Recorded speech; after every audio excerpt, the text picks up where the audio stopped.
Hey everyone, and welcome back to the Fanfiction podcast. I'm so excited to have you here. Today, we're diving into a brand new story, The White-Winged Devil by Nanokui. Before we jump in, don't forget to like, share, subscribe, and drop your thoughts in the comments below. I'd love to hear what you think.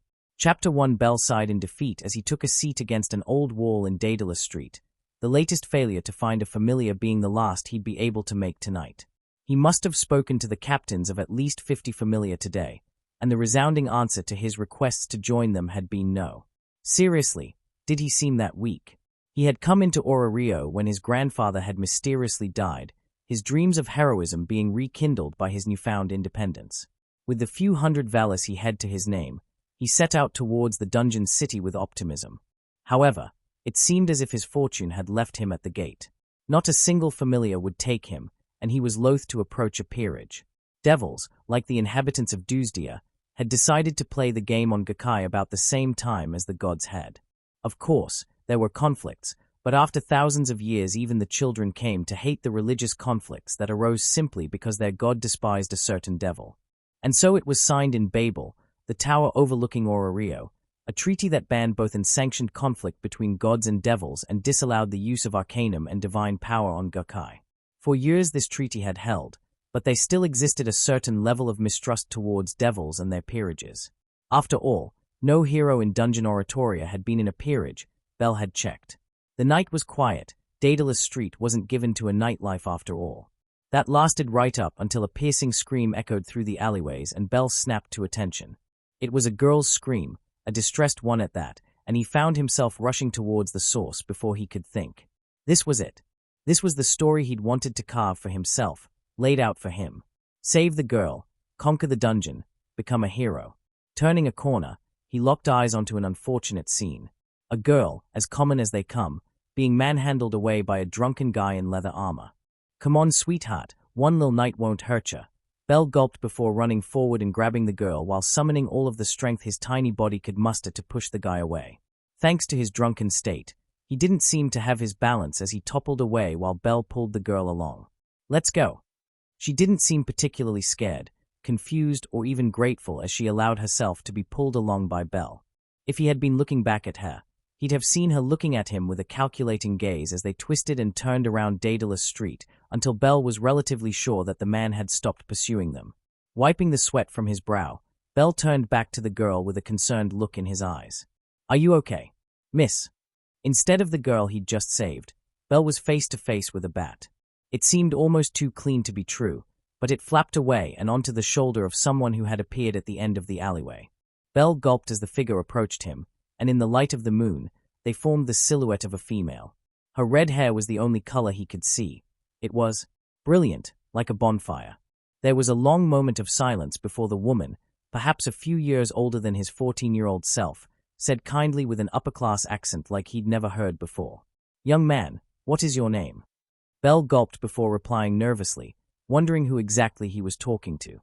This wasn't any old magician, he could tell. Bell Cranel. What's your name? The figure didn't reply immediately as the moonlight suddenly engulfed her face, revealing her in her entirety. She couldn't be a mortal, not with the otherworldly beauty she possessed, and certainly not an elf considering her ears seemed human. Her smile was graceful, off-putting and calming all at the same time, and Bell knew that he would have heard songs about a beauty like this if she were a god. Ria's Gremory, heir to the Gremory family of devils. Tell me, Bell Cranel, what is your heart's desire? He found that he couldn't lie to her, not as in divine intuition would tell her that it was a lie, but he found the answer slipping past his lips before he could stop it.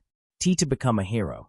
There was a long moment before she broke down in giggles, and Bell felt a healthy heat glow in his cheeks before Ria smiled down at him kindly, producing a chess piece from her pocket.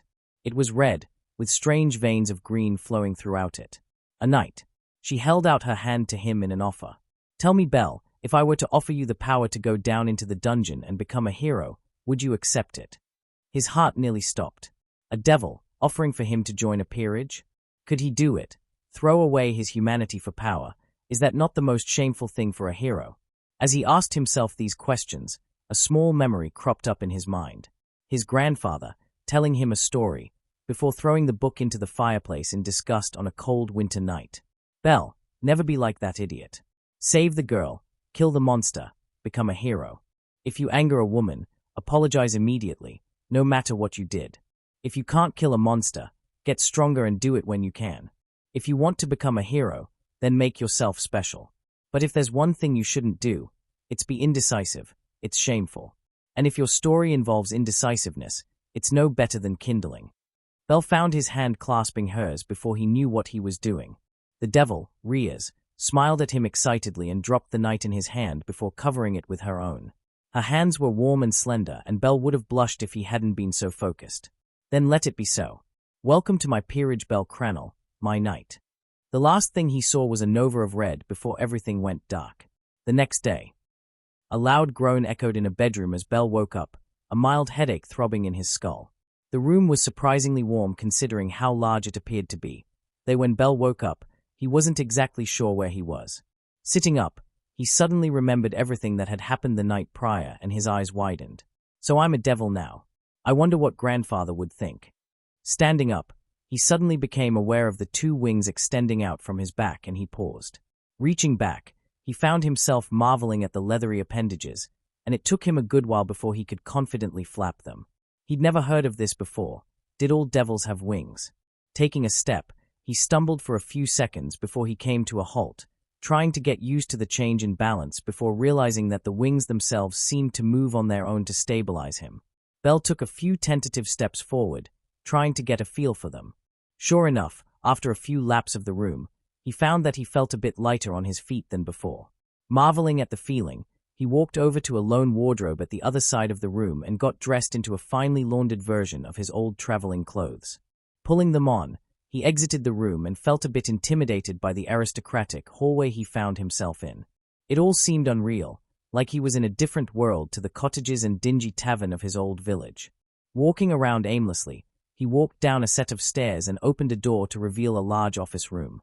It had two sofas near the center, and the walls were lined with bookcases with old dusty books stacked within.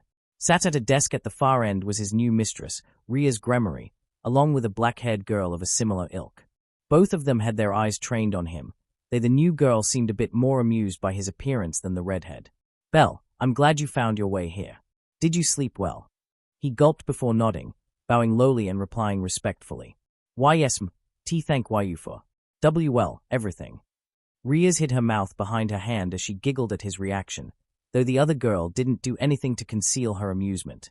She walked over from where she was standing next to Riaz and gently pushed him forwards. Please, we are all friends here. Akino Himejima, Riaz queen. I'm glad Riaz found someone else to join the peerage, especially a polite young boy. Belle nodded, not entirely sure how he should feel about the contact. Finding himself stood just in front of Riaz's desk, he watched as Akino poured a teacup from an ornate teapot and pushed it over to him. He took it at her prompting and took a small sip, wondering if this was normal for devils. Seeing that he'd drunk, Riaz motioned for him to go and sit down on one of the sofas, and he did so, wondering exactly what this all was. So, last night, you told me that you want to be an adventurer. I will say, Akino is no longer an adventurer and Koneko only returns from the 18th floor occasionally to bring home items and rest, so there is little in ways of support that I can offer you. But first of all, let's get you settled in. Akino. The girl in question left the room, and Belle sat to attention as Riaz stood up and walked over to sit across from him. Clearing her throat, she crossed her hands in her lap and began. I am Riaz Gremory, heir to the Gremory family. My brother, Surzex, is the head of the diplomatic service and I act as a representative on Gakkai. As such, we aren't what you'd call a dungeoneering peerage, but having high-level pieces does give me a sense of legitimacy. Koneko Tuju, for instance, is a level 4. Belle's eyes widened in surprise as he asked nervously. And Miss Akino. Riaz nodded and replied. She is level 5, though she doesn't go down into the dungeon anymore. It is my hope that you will join their ranks in a few years or so, but please, do not feel rushed. I assume that you are wondering why I invited you into my peerage. Belle nodded, wondering how she had read him so easily. After hearing the levels of his fellow pieces, he couldn't help but guess as to why she'd bless him like this. Riaz smiled kindly and explained. The girl you saved last night, she is my familiar. I usually send her out on tasks for me, delivering notes and the like, but when you saved her I got a feeling for your potential. It's staggering, to be frank. If I can nurture you to your full potential, then you would be a very useful asset diplomatically. That isn't to say that you are just a tool, but being honest is the best policy." The boy nodded, wondering exactly what she was talking about, but didn't push the issue further. So I should just be an adventurer." Her expression was a bit unreadable as she replied, "You can do whatever you wish, as long as it does not reflect badly on myself. I doubt you'd do so, but please do not put a drain on the peerage without good cause." On the subject, she trailed off as Aquino returned, a tray laden with 3 plates of breakfast and a sack of vallis. She set the meals down in front of each of them before handing Bell the sack, and he looked inside curiously as Riaz explained kindly. 10,000 vallis, enough for guild registration, starting equipment, and a few days of repair costs. I don't wish to be mean, but this is hard-earned money from Koneko's efforts, so you will be expected to pay for yourself. Consider this a goal of sorts, and back enough money within the week to repay this loan." Bell gulped as he clutched the sack in his hands. If that was the case, he'd need to work pretty hard to get that much back. However, something in her gaze said that she believed he could do it, and with that, he nodded and replied with a determined expression. "Yes, mistress." Her amused expression returned as she began to pick at her food. Eventually Bell was finished eating and he was near bouncing in his seat, wondering if it was okay to go to the guild now. Riaz noticed his excitement and sighed in mock exasperation. "Well, if our company bores you so. Go on, stay safe, okay." He bowed in thanks before rushing out of the room. Aquino broke out into giggles as she said fondly, "He's so cute, I like him. Like a little rabbit." Riaz sighed at the sadistic smile her queen's face but didn't disagree. It was true, the young boy had been quite adorable, what with his desire to become a hero and nervous disposition. Setting her plate on the tray, she walked back over to her desk and began to organize her paperwork. Even if it wasn't quite as glamorous as adventuring, there was still work to be done. With Bell, the boy walked into the guild hall nervously, feeling a bit intimidated by the adventurers around him. They all seemed so experienced and battle-hardened, it was hard to feel like he belonged. Walking up to the main desk, he came face to face with a half-elf who seemed a bit surprised by his appearance. "Hello, sir. Do you have business with the guild?" Gulping down his doubts, he replied quietly, "I'd like to register as an adventurer, please." The half-elf's eyes widened even further before they narrowed once again, and she let out a long-suffering sigh as she motioned him over to the complimentary sofas surrounding a table. "Please take a seat over there, I'll be with you shortly." Bell wondered exactly what he'd done to apparently anger her as he walked over and took a seat. It was only about 10 minutes of waiting until the half-elf returned with a small pile of papers and set them down as she sat across from him. "Now then, I am Aina Tuel, and I'll be registering you today. Name." They went down a list of identifying information, from where he grew up to his age. When they reached his supernatural affiliation, she seemed to be surprised when he responded with the name of his mistress. "Riaz Gremory? The Princess of Ruin chose you as her first knight." Bell nodded nervously, wondering what that title was about. Aina sighed and motioned for him to turn around. "I'll need to verify that, I'm afraid. Can you lift your shirt and display your status to me?" His face lit up in a blush, but he couldn't help but follow her orders. Surely if it would be a problem, he'd been warned about it. He stood up, turned around, and hiked up his shirt to his shoulders, allowing his wings to unfurl gratefully. It was only then when he realized just how stiff they had been stuck in his shirt and resolved to ask about a solution. He couldn't see her reaction, but if he had turned around, he would have seen the half-elf light up in a blush as she tried to keep her eyes on the status within a pentagram.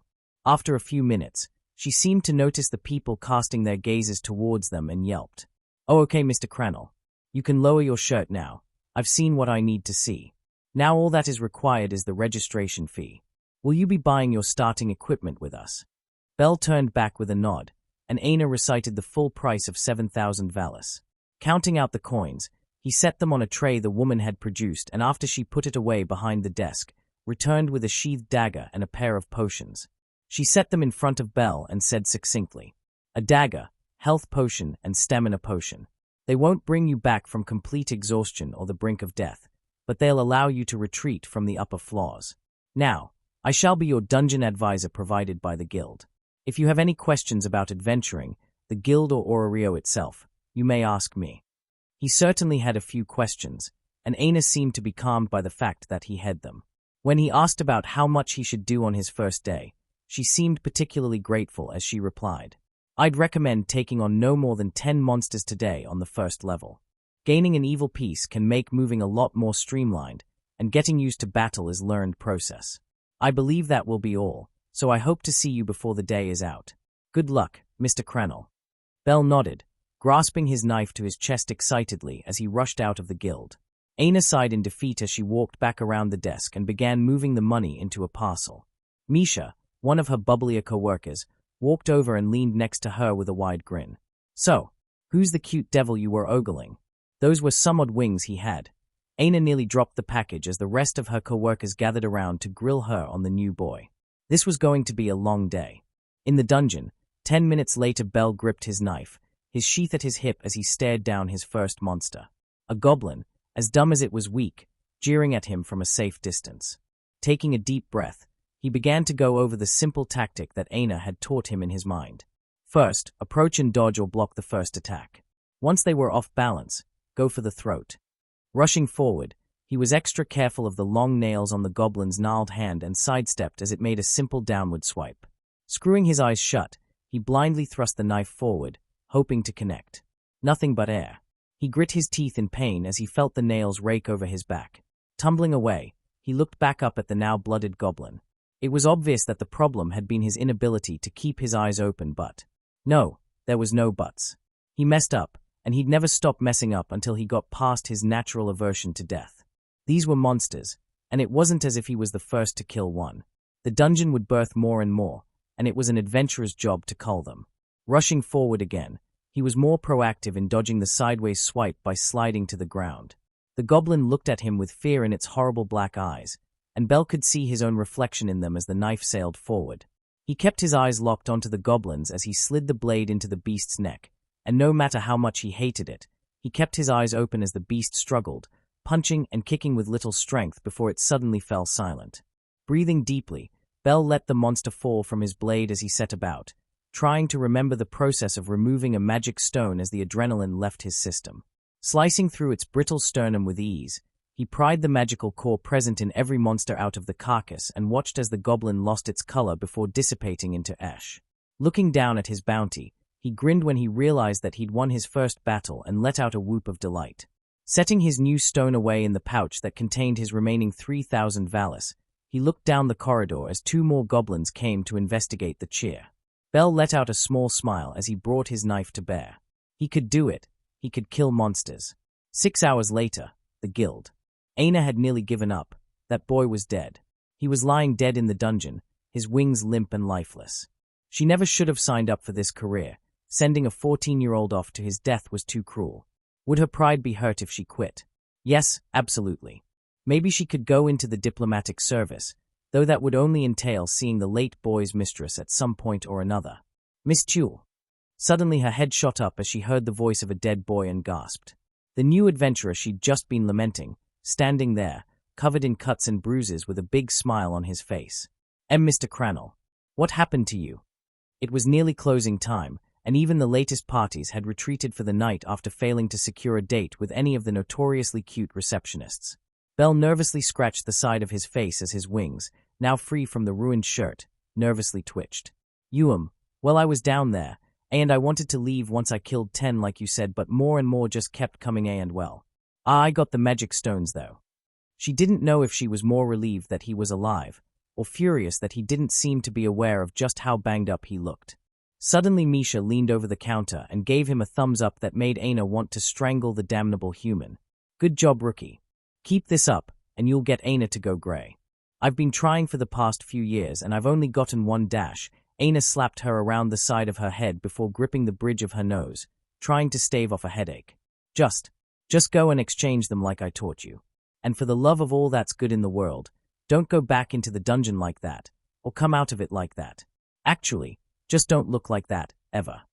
Bell gulped before nodding and rushing over to the exchange, and he began to pull out fistfuls of dim goblin shards and set them in front of a bemused clerk. Once it had been weighed and counted, Bell's eyes lit up when he saw the 1,700 valis he'd earned. Picking up the coins, he thanked the clerk before leaving the guild once more with a final wave to a perky Misha before she was slapped around the head again by Aina. Making his way outside, Belle looked around nervously before laying eyes on Aquino, leaning against a wall and smiling over at him warmly. It appeared as if the rest of the men in the area had also taken note and were glaring over at him with icy stares, and Belle rushed over to his senior. Miss Aquino. What are you dash? He was cut off as she fell into step with him and ruffled his snow-white hair, now full of grit and dust fondly. Riaz won't admit it, but she was worried about you. Looks like we had nothing to worry about. Hem? You foo-foo. The giggle managed to calm him down as she treated him like a little brother. So. Aquino motioned down a street and said softly, "Let's go, shall we? Best get home before Riaz comes hunting for us both." They began their walk and Belle was stumped for what to do about conversation. Aquino didn't seem too interested in speaking either, instead looking down at him with the same bemused, calculating expression she'd worn in the morning. Eventually they turned into a different street, and she said curiously, "You know, your wings are quite beautiful." Belle blinked curiously as he looked back at the appendages. For having them all day, he'd never actually been able to see them. Are they? Aquino hummed and nodded as she stared at the alabaster skin, wondering about their nature. They weren't angelic by any stretch, they still had the characteristic Batesque style as all other devils, but the skin was a pure white, much like his hair. Yes, quite. Though I think we should get you some good clothes before long. I doubt your current ones will work for too long if you put them through the ringer like that every day. Belle blushed at the unspoken admonishment before he spoke up nervously. Miss Aquino, they felt really cramped in my shirt. Is that normal? She blinked before smiling down at him, almost hungrily as she replied. Just call me Aquino, you are my cute little junior after all. And it's not completely out of the ordinary for devils to feel uncomfortable with their wings confined. Actually, say, how about we make a quick detour? He tilted his head curiously, but followed the girl through the city without a question. She was his senior after all, even if she insisted that he call her by her first name. Eventually they came across a little hole in the wall and stepped inside. It had clothes lined up on the wall in racks, and Aquino walked up to a kindly-looking old man at the counter. The two talked for a few minutes as Belle perused the clothes. They all seemed quite hardy, and all of them had some form of opening at the back that he could only assume were to allow wings to flap freely. Eventually Aquino called him over, and the old man looked down at his clothes in bemusement. I say, young man, quite the number you've done to those things. Same style and everything then. Aquino hummed in thought as she stared down at Belle. I should think not, as undoubtedly comfy those things are, they are not suited to dungeon exploration. Almirage will please, separate openings. Belle blinked as the man took down the request before bringing out a tape measure and setting about the boy, taking all sorts of measurements as Belle looked up at a grinning Aquino pleadingly. Eventually he was done, and he put the tape measure underneath the counter as he said with a nod, I can have it done tomorrow for you, Miss Himajima. Let's say 7,000 valis for it all. The boy blanched. There was no way he'd be able to pay for that and repay the loan. Shakily going for his pouch, his hand was suddenly stayed by Aquino, who gave him a kind smile. I'll pay, don't you worry about it. Riaz is determined to see you become independent, but I don't have it in me. Now, Almirage will is very light and has anti-chaffing capabilities, so you'll need to rely on your own agility, okay? Belle suddenly found himself appreciating her kindness a lot more as she led him out of the tailor's shop and back towards the Gremory house. Walking inside, they were almost immediately set upon by Riaz, who looked halfway to pulling her hair out. Belle. Aquino. Where were you? I was so worried Aquino giggled apologetically as Belle bowed. I am sorry, mistress. I didn't know the time and well. The devil sighed and grabbed Belle, pulling him into a short embrace that shocked him. Dummy. All right, new rule. No staying out after sundown without telling me first, okay? And Satan below, don't come home like this. Aquino, get the medical kit. Come on, Belle, up to your room now. He was dragged up to his room, all the while surprised by the turnaround from the dignified girl from the morning. Belle had assumed her to be the strict but fair type, not sisterly. She set him down on his bed and gently pushed him down onto the bed face first. Belle laid there, hiding his blush in his pillow as the girl gently stroked his wings. He couldn't see it, but she was marveling at the color of them. She was so busy looking at them that she didn't notice as Belle craned his head back curiously, only to gasp when he saw the color of his wings. Riaz blinked in curiosity before nodding in understanding. You didn't know that your wings were like this? I was shocked as well, sorry. But they are so nice and smooth. You should be proud of them, Belle. I know devils who would kill for wings like these. He nodded, a little glow in his chest at the praise. See, can I see your wings?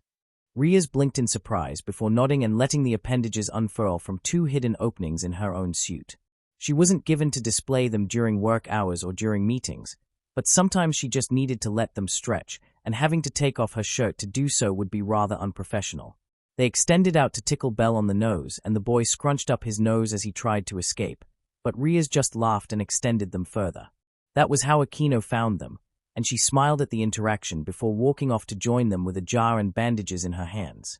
The girls set about treating his wounds, and Belle had to admit they were skilled even if he found it a bit embarrassing. Once they were done, he sat up and Riaz said as she wiped the rest of the ointment from her fingers with a rag. All right, you're young and a devil, so those should heal up by tomorrow morning. Now, shall we do a stat up? Belle blinked as she grabbed a needle and pricked her index finger. Motioning for him to show her back to him, Riaz passed the blood-soaked finger over his back, smearing him with the liquid as his status began to glow. In order for a child of Gakai to access their excelia and become stronger at their basest level, their patron has to perform a ritual on them. It's usually quite fast at the start of a level, but it will slow down eventually, so don't be disheartened when it happens. Excelia is a person's experience, their story, and eventually the first 10 goblins turn into 1,000, and each individual one becomes less important, so you gain less excelia from each. She pushed a sheet of paper Aquino provided to his back, and Belle shuddered at the cool feeling as Riaz continued.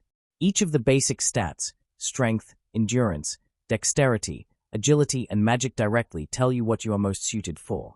As a knight, we know that is agility and to a lesser degree dexterity. Rooks have strength and endurance, bishops have magic and agility, while queens and pawns have no specific affinity, though queens are usually stronger in all aspects. Belle nodded along as he was handed the sheet, and he looked over it with a curious eye. It had been written in Korini, and he could at least understand as much as this. Strength, I0, I45 endurance, I0, I60 dexterity, I0, I74 agility, I0, H103 magic, I0, I0 spells. Skills. He looked down at them curiously as the 2 girls also leaned in to get closer looks, inadvertently pushing their breasts against him though they didn't seem to notice. Riaz blinked in surprise before turning to Aquino curiously. Is he supposed to be on H after one day? The girl giggled, grabbing onto Belle with a smile as the boy stammered nervously. You foo-foo. No, but he did work extra hard. And you never know with these mutant pieces.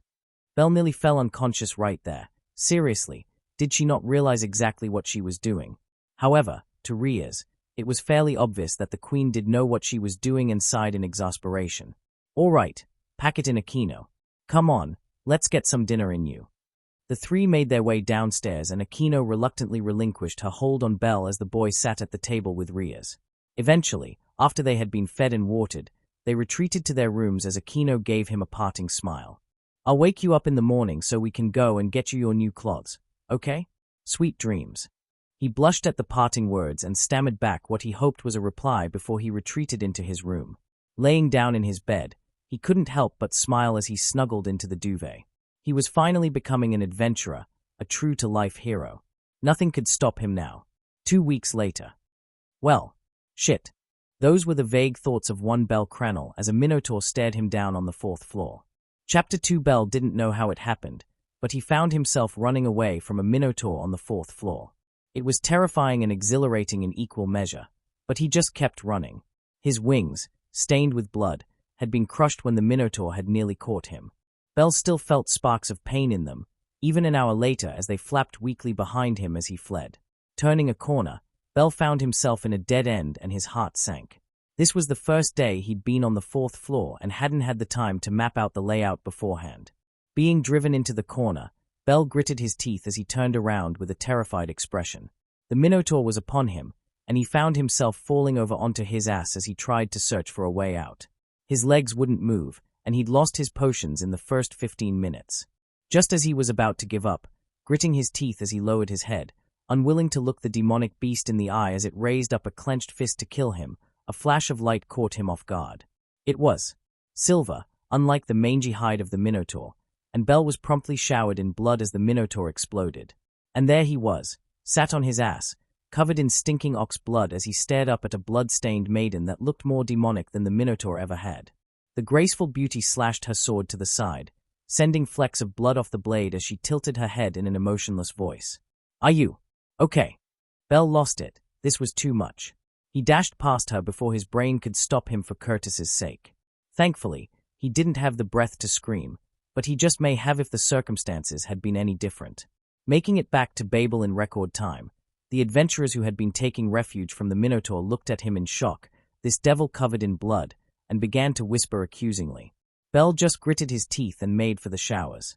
He'd learned over the last few weeks that devils weren't exactly trusted by members of Familia, or even other peerages. Due to the evil peace system, a reincarnated devil was generally stronger than an adventurer, and devils were more given to be secretive. This spawned jealousy and mistrust, but it was a fact of life, so Bell just got on with it. Laundering the clothes he'd gotten from Aquino, he pulled them back on before taking stock of himself. He still had his magic stone pouch, though a few of his stones had slipped out. His dagger was in the worst shape it had ever been, but thankfully he'd been saving for a new weapon. Leaving Babel, Bell went to the guild and greeted Aina with a tired smile, and the woman gave him a small one in response. Once she had learned that he wasn't going to be an early demise, she'd begun to teach him more and more about the dungeon, and Bell respected her as both his pseudo-mentor and advisor. Walking over to the exchange, he turned in the stones and frowned when he received about 1,500 valis. Not that he expected much, given that it must just be midday and he'd lost a lot of stones, but it was still disheartening. Turning back to Aina, he walked over, and she greeted him approvingly. "Taking a half day. That's a good idea." He sighed and replied, ready to tell her about his day. "I guess, but not by choice." After a few minutes, Aina was up to speed and she was sitting with her head in her hands. "Why? Why does fate hate me so?" He wanted to reply that fate seemed to have it out for him more than her, but his grandfather was a wise man, and made sure Bell had the necessary survival instincts for any man. Once Aina seemed to have calmed down, Bell asked her curiously and not without a blush. So that girl that saved me. Do you recognize the description?" Aina nodded and replied. "Ace Wallenstein, level 5 and member of Loki Familia." Bell mulled over the name for a second before sighing and dipping his head when the reality of the situation came down on him. "Mistress is going to kill me for this." The half-elf gave him a sympathetic smile before pushing her glasses up and giving him a nod. "Well, good luck with that. Go and get yourself a potion, your wings look painful." He bade her goodbye and stepped out of the guild, intent on making the most of the downtime, cause he sure as hell didn't want to go home right away. He found himself standing outside the Mayak Familia's shop, his first order of business being to fix up his wings. Stepping inside, he was immediately put at peace. It was dark, smelled like refreshing herbs and was clean, just like his home. A chine-throat woman, Naza, gave him her usual customer service smile and greeted him.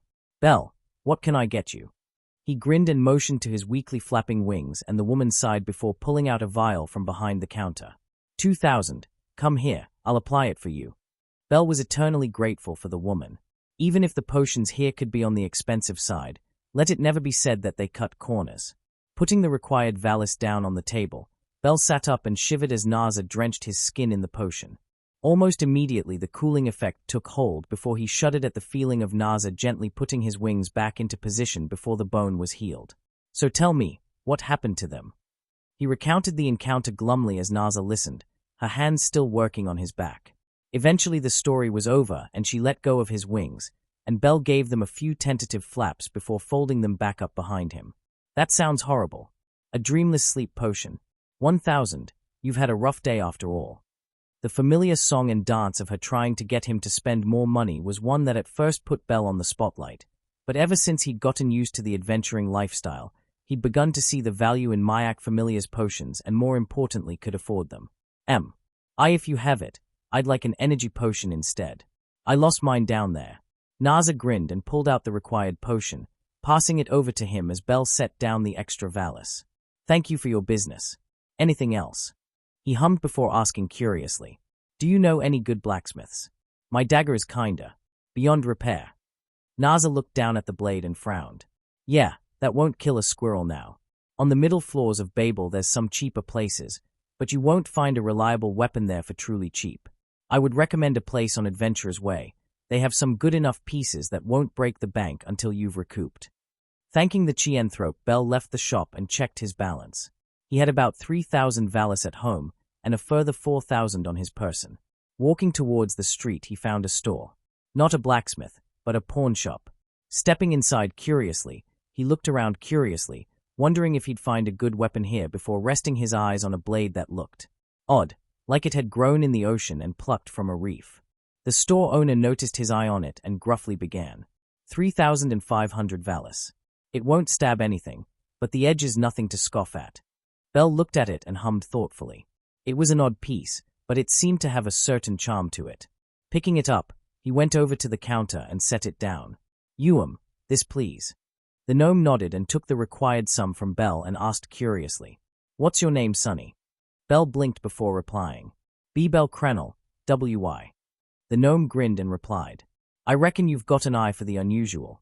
Name's Bomb Cromwell. You find anything interesting that the guild won't give you a good price for, and I'll take it off your hands." Bell blinked before nodding his thanks, gripping his new knife and stepping back outside. Holding his new blade to the light, he admired it for a long moment before shaking himself out of it and turning back to Babel. It wasn't a good idea to return to the dungeon, not after the day he'd had, but no, he'd promised that he wouldn't do anything stupid. Instead, he turned to continue around Orario, looking around the city and getting a feel for it. Thankfully, the new knife fit in the guild's sheath, even if it wasn't a perfect fit, so he didn't need to carry it. Eventually, he found himself standing at a terrace overlooking the city as the sun faded behind him, and he let out a smile. Even if his day had been horrible when he looked back at it, he couldn't help but be inspired. The Minotaur, AIS Wallenstein, this sword. He felt as if it was some kind of turning point. He had seen the depths of despair facing down that Minotaur, but then that flash of silver had saved him. God damn it. He was supposed to be the hero. He was supposed to be the one doing the saving. Gripping his knife, he contemplated his emotions for a few seconds before a new determination took hold. He wasn't just going to be an adventurer, or even a run-of-the-mill hero.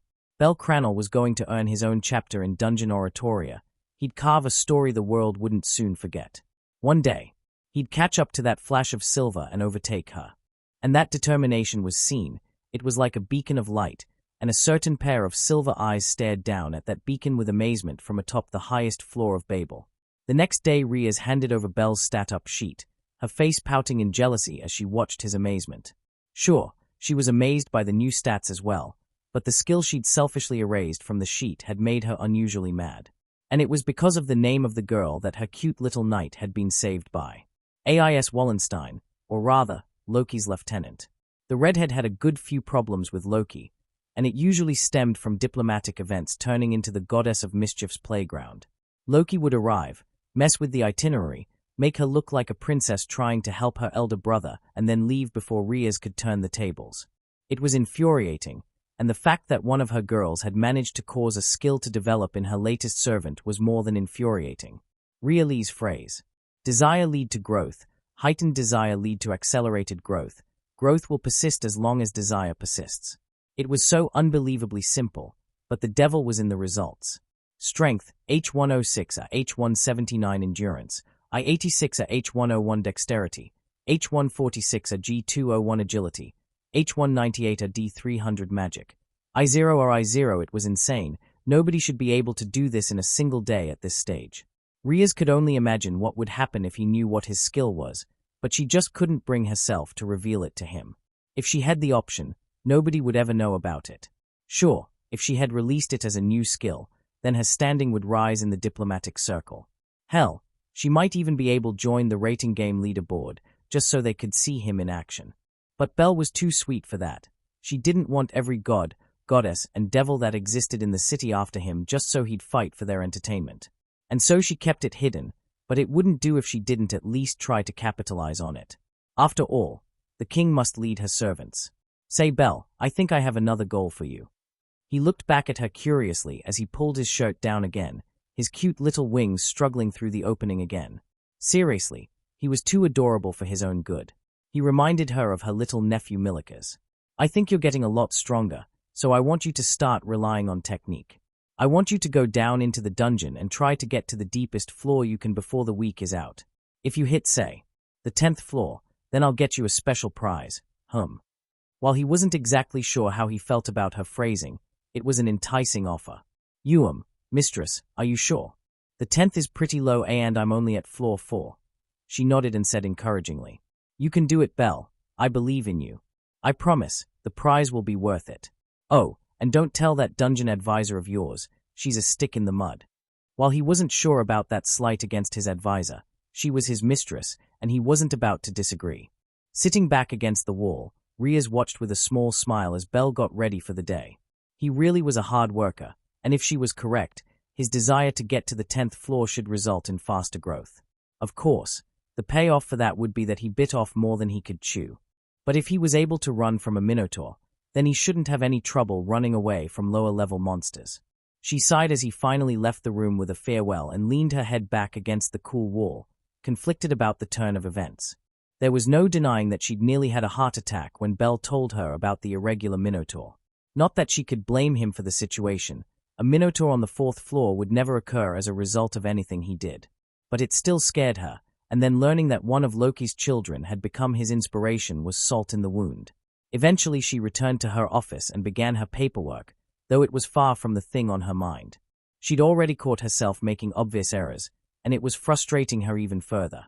Eventually she set down her pen with a sigh and began pondering the special prize she'd promised Belle. Aquino seemed to notice her muses and asked, "What's on your mind, Riaz? This isn't like you." She blinked before sighing and asking in turn, "Tell me, Aquino, what do you think Belle would want as a reward?" Aquino's expression didn't give Riaz much confidence, but the queen kept her true suggestion to herself as she offered. He's an adventurer and a boy. It's not hard to understand either. Power is one option, though I feel as if he wouldn't take well to magic just yet. How about a weapon? Riaz blinked before considering the option. It was simple, straightforward, and yet symbolic. She wasn't able to do much for him adventuring-wise, but a weapon that could keep up with his growth would be a good idea. Now, where to find such a weapon? Hephaistos is out. One of her pieces would hinder his growth. Goibnu makes good weapons, but they are not conventional. Amakumi. I wonder if he'd be willing to make one. After a few minutes of deliberation, she decided that Amakumi, the legendary Eastern blacksmith, would be a good option. He always did love a unique weapon to match a unique wielder. Maybe telling him about Riali's phrase would convince him. Penning a letter on her diplomat-quality parchment, she handed it to her familiar and watched as the bat flew through the window and out over Orario. Settling down, she found that she was able to focus. More on her work now, a small smile on her face as she thought about Belle's reaction to a custom-made weapon. It had been a long time since she'd felt so in control. With Belle, the 4th floor was easy. That was what Belle learned in his first hour in the dungeon. His new dagger, while unrefined, sliced through dungeon lizards with ease, though he found the point lacking. It seemed as if the blade drunk in the ichor produced by the monsters, and Belle was a bit unnerved by the oddness of the piece. The way it sliced through the beasts felt like a claw raking across flesh and scale. Finding his way down to the 5th floor, he marveled at the new layout and began to work his way through the native monsters. It was like he was a new person, and he suddenly felt as if his mistress' task of making it to the 10th floor wasn't too far out of his reach. Collecting another magic stone, his 30th of the day, he continued around, slashing through the monsters with ease. This weapon, what was it? He lost track of time, and when he did remember, he didn't know how many stones he had. What was going on? Usually, he was more conscious of it all. That was when he started to feel woozy. Falling against the wall, he gasped as he dropped the knife, the blade thrumming contentedly as Belle tried to fumble for his energy potion. It seemed so obvious now. It was a cursed item. Gritting his teeth, he looked down at it cautiously before downing the potion and gasping in relief when he felt the strength return to his muscles. Grabbing the blade with newfound willpower, Belle gritted his teeth as he suddenly felt the full brunt of the compulsion again. With as much force as he could, he held off the demands for him to go and kill more monsters as he ran towards the stairs, trying his best to get out of the dungeon. He'd need to ask Mr. Cromwell about the dagger, but that was neither here nor there. Eventually he found a set of stairs and managed to climb up them, and after a while, managed to get out of the dungeon. He was gasping for breath just trying to hold the blade. What the hell was this thing? With Herculean effort, he set it into its scabbard and gasped as he let go of it. Taking a quick shower to at least get the sweat off himself, Belle made his way out of Babel and went to the guild. Exchanging his stones, He didn't even respond to Aina's calls as he took the 4,000 Valis and left the building. Stumbling through Main Street, he suddenly set eyes on a tavern and realized exactly how hungry he was. Sniffing the air, he found himself magnetized to the source of the delicious smells in the air and walked inside. It was lively, but mostly from the individual conversations. A waitress walked up to him, and Belle would have felt a bit uneasy at her smile if he hadn't been so hungry. She had silver hair and eyes, but her face was quite cute. "Hello, sir. Welcome to the hostess of fertility. Please, allow me to seat you. You look famished." He was led over to the bar and the girl sat him. Giving her his order with the energy of a zombie, she giggled and called back the order to the kitchens before sitting next to him with a sympathetic smile. "Long day. Syr Flover." Belle groaned and let his head hit the bar, much to her amusement. "I need to throw out this knife." Oh, Belle Cranel." She tasted the name on her tongue for a second before looking down at the knife curiously. "Belle Cranel, him? Interesting. And that knife, what's so odd about it?" He was loath to take it out again, but he did so for just a second before forcing his fingers to let it go. "It's cursed, I think. It made me keep going and going. So hungry." Syr patted his shoulder in sympathy as she replied warmly, "Well, you're not dead, so that's good." They continued their small talk for a while, and Belle began to feel the stares of the people in the tavern. Sure, his wings were out, but that wasn't too weird, was it? The murmurs about a devil with white wings had already made the rounds, and it wasn't as if it was too interesting. Folding them up self-consciously, Belle suddenly found 2 large plates of meat stew and pasta in front of him, and he began to salivate. He began to wolf down the food as Syr giggled at his reaction. "Delicious, right? Our cooks are the best in the city, so please, eat up." It was only then when the bartender slammed down a mug of ale in front of him with a big grin. She was a dwarf woman, but nearly as tall as a boar person. A customer with a big appetite, eh? "My favorite, make sure you spend as much as you can, all right." He could only nod his agreement as he took long gulps of the drink, too thirsty to notice the taste. Eventually he was done, and it was only then when he saw that Syr hadn't moved, just watched him curiously. "You Miss Flover." She giggled and replied, "Just call me Syr, everyone else does." "So, what peerage do you belong to?" Belle nearly blushed but kept it down as he replied, Ria's Gremories." Syr's eyes seemed a little angry, disappointed. "Is that so?" He assumed that the two had a bit of history but didn't push the issue, as she certainly didn't seem to want to.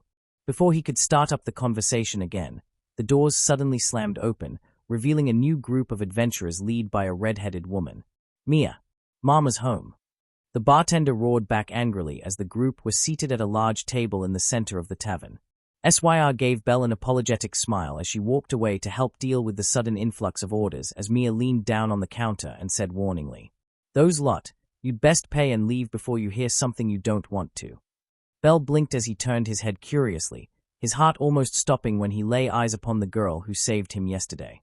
She was staring directly at him, unflinchingly, and Belle began to sweat under her gaze. He was cut off as Loki began without a care in the world, and Belle grit his teeth when he realized exactly what the bartender was on about. "So, Syr, there's been a rumor about Lil Ri getting a new servant. He is much of a boring bureaucrat as she is." Syr didn't respond with anything more than a disinterested nod, and Loki broke down in laughs. "Knew it. That pretty little princess really doesn't have what it takes. Now her brother, that's a leader. I swear, she gets funnier by the day. If only Itty Bitty was down on Gukai, it'd be an all-star cast of clowns." Belle was so caught up in the insults, his heart thumping in his ears, he was only shocked out of it by Mia grabbing his shoulder with a regretful look. "You'd best leave, Loki isn't one to let up." She was cut off as the werewolf continued on, already getting drunk. "Hey AIS, tell us about that kid from yesterday, Tomato Devil." He stopped in his tracks. "What?" The werewolf continued with no regard for how loud he was being. "Yeah, the Minotaur got to the 4th floor, and when Ace killed it, she covered the kid with the cow's blood.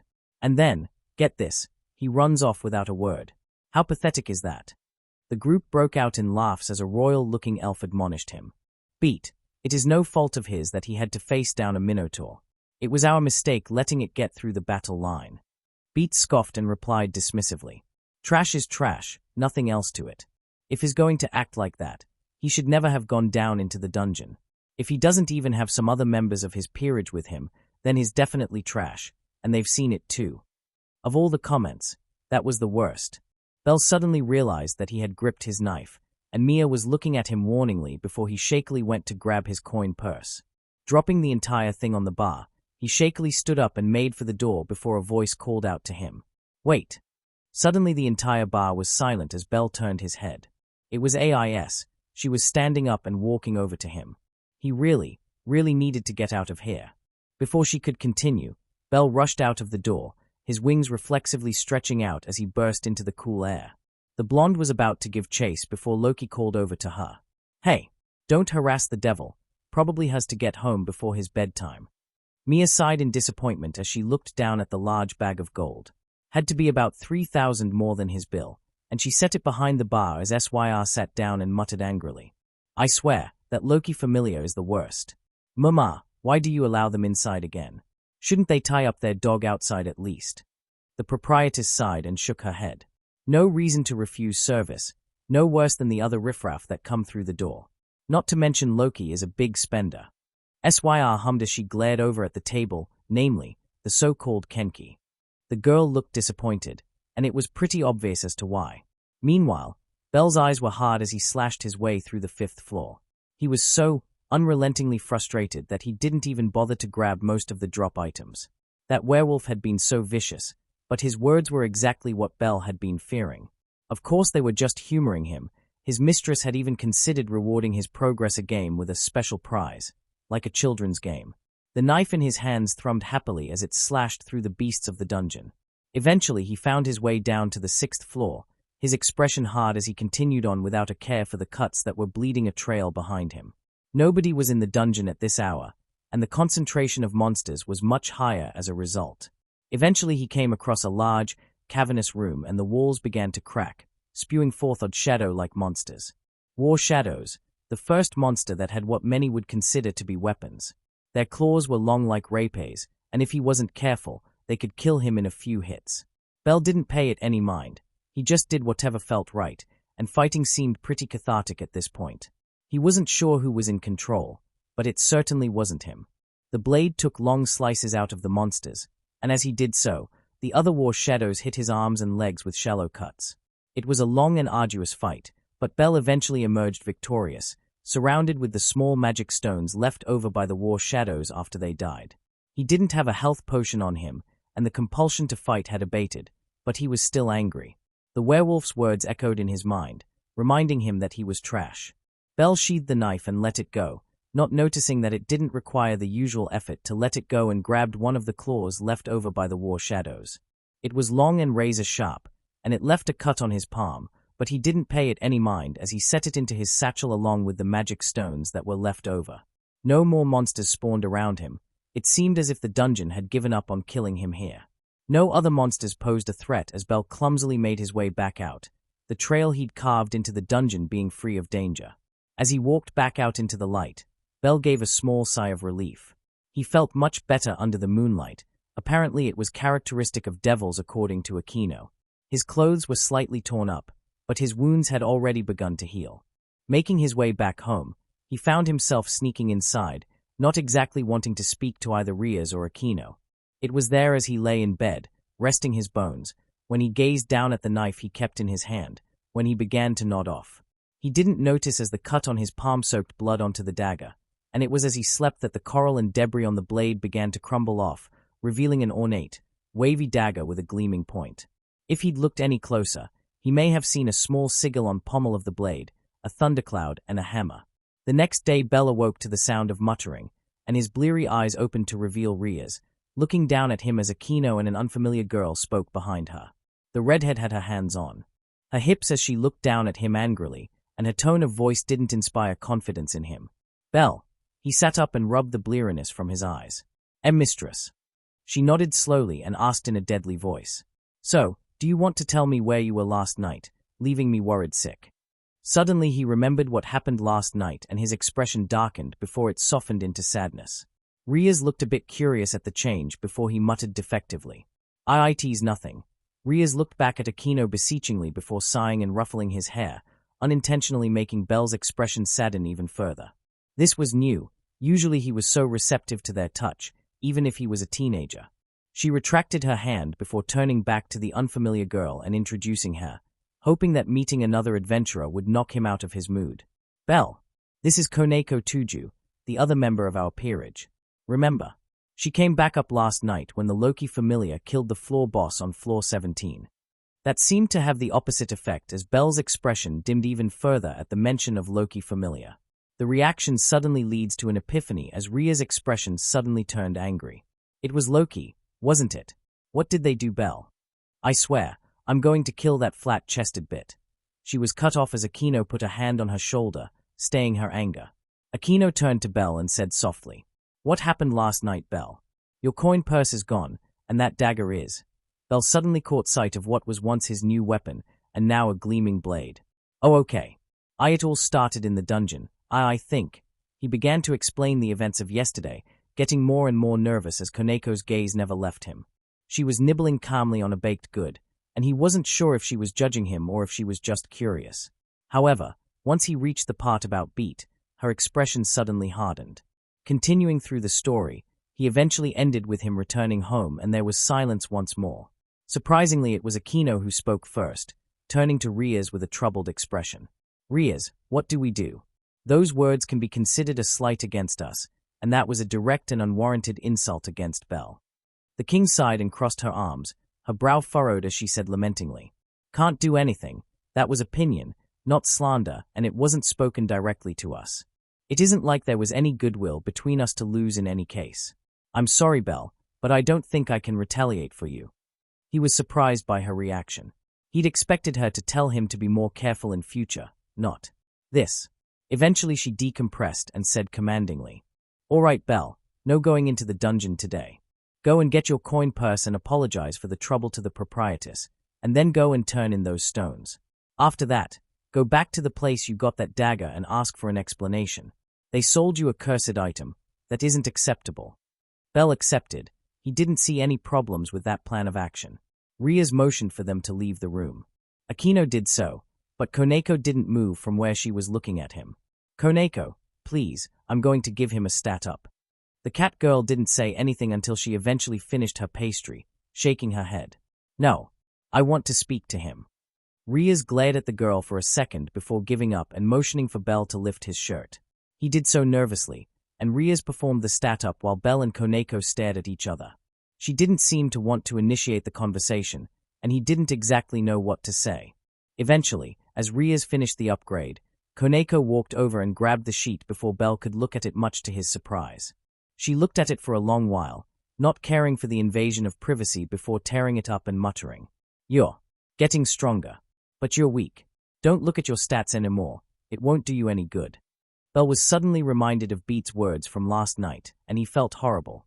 He was right, even his own peerage thought he was trash. Riaz was about to admonish her before she said boldly, "Make it to Rivera and I'll train you. You have potential. Riaz, don't let him see his stats anymore." Without another word, Koneko left the room and Riaz sighed. She really needs to learn some tact. But that's technically praise, so chin up, You'll show that werewolf what you can do. Let's try that strategy of hers. Not knowing your stats will help you get a more natural feel for your abilities anyways. He sighed and nodded, feeling a bit uneasy. He had potential, and a level 4 had said so. Getting ready for the day, Belle ate his breakfast in silence as the rest of the peerage discussed Koneko's trip down to the middle floors, but the small girl didn't seem interested in Belle hearing about it. Eventually he left the room to escape the awkwardness of being left out and decided to begin his errands for the day. Making his way to the hostess of fertility, he saw the cat girl waitress standing outside sweeping up, and she turned to him with a mischievous expression. "Hiya, mister. Sorry, but we'll only be open nigh at noon. Come back then." She was cut off as Syr walked outside and gave Belle a smile. "Hello, Belle. I suppose you're here about your coin purse. Please, come inside." Belle followed her nervously, and he spoke up nervously. Sorry about last night. I was just..." Syr cut him off with a smile. "Oh, it's no problem. It wasn't as if you didn't pay, so Mama Mia isn't angry. But running away from the Sword Princess, that takes guts." He laughed nervously, remembering the event quite vividly. Reaching the bar, Syr pulled out the sack of coins and handed it over to Belle, who took it with a word of thanks. Mimar already took your bill out of it. So, what are you doing today? Bell listed off the things that he was planning on doing, and when he was done, SYR offered nervously, pushing her fingers together. If you don't mind, would you like to come here for lunch today? I promise, you won't be disappointed, and Loki Familiar doesn't come down here for lunch usually. That was a bit of a surprise, but Bell found himself nodding. SYR gave him a blinding smile as she shooed him out of the building. I'll see you at noon then. Have a nice day, Bell.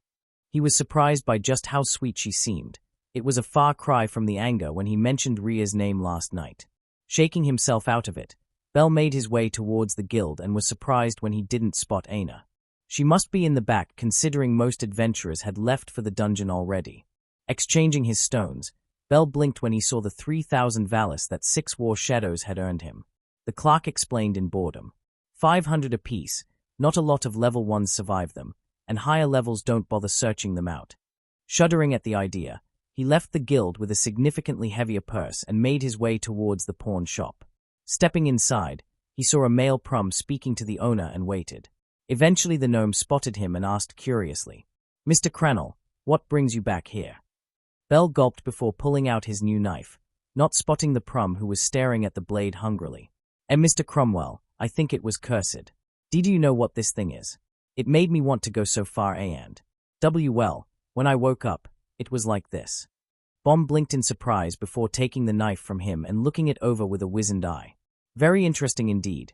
It appears as if it needed blood to activate. It's got a good point on it now. I'll buy it back for 7,000. The curse appears to be sated for now.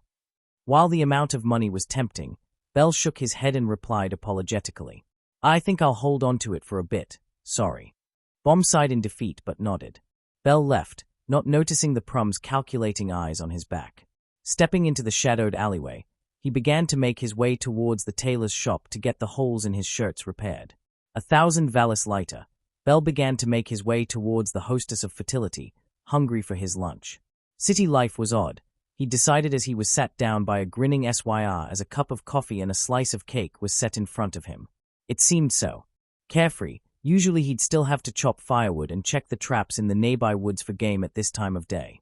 Sipping the odd liquid he'd never drunk before, he found that he quite liked the taste.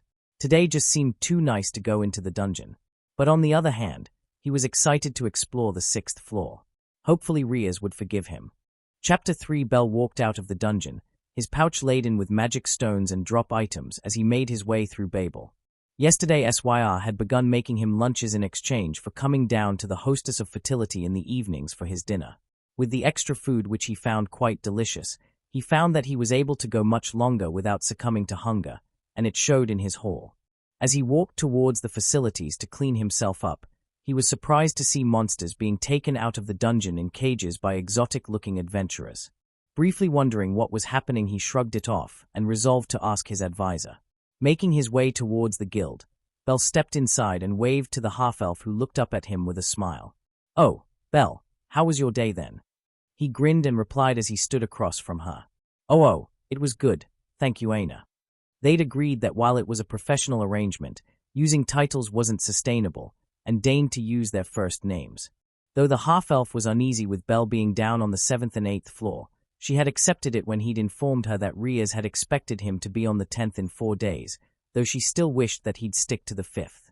Well then, that's good to hear. Bell blinked before remembering the monsters being taken out of the dungeon and asked, Aina, what was with the monsters that were getting transported outside? Is that normal?" Aina groaning as she explained with a frown. Monsterphilia, it's an event held by the Ganesha Familia each year. It showcases monster tamers and their abilities to the public. The guild has sanctioned it, which just means more paperwork for me. At least it'll all be over tomorrow, though I'll be providing aid on the field. He nodded sympathetically, knowing how overworked she was already. If it was his place, he'd ask about her taking a break, but she'd never hear a word of it. Bidding her farewell, Bell made his way to the exchange and got his pay before leaving for the hostess of fertility. The night was young, but he was certainly ready for his dinner. Aquino had been a bit uncomfortable when he told her that he'd be eating dinner at a tavern, but she'd just asked him to eat right and agreed. Stepping into the tavern, Bell greeted SYR with a warm smile, and the girl replied with her own as she took the napkin from him. "It was delicious again today, SYR. Thank you so much."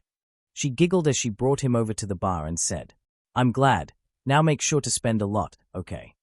Belle groaned before nodding, ordering a stew and ale. Say what you would about their marketing strategy, the food was as good as ever. Eating at a slow pace, his expression dimmed when a semi-familiar face entered the bar. It was one of the Loki familiar's adventurers, an Amazoness. She looked a bit astonished, but she had a big grin on her face as she walked over to him and slapped him on the back. "Hey, it's you, the boy who ran away from our AIS." He shrunk in on himself before nodding mutely. The Amazoness laughed and hopped onto the seat next to him, not noticing the glare that SYR was giving her. "Damn, that was so funny. Tiona Hyrute, Loki familiar. What's your name, White Wings?" "White Wings." Belle thought as she looked at him curiously. It wasn't the most creative nickname, but it was better than Tomato Devil at any rate. Belle Cranel, Rhea's Gremory's peerage. Tiona's eyes widened and she suddenly remembered something. "Oh, that's why you got mad. Sorry about that. My goddess is still really mad that Surzek's Gremory rejected her a couple decades ago, and she started taking it out his sister since it would be a holy war otherwise. Here, let me buy you a drink. SYR, an ale for both of us, and the wild boar chops for me please." Belle was really surprised by the attitude of the girl. She was pleasant, significantly more so than her goddess or that werewolf. Certainly, she seemed more accepting of him than the other adventurers in her familiar. SYR stood up and stormed off angrily. Oh, please, that's not." Tiona just grinned and gave him a mischievous look.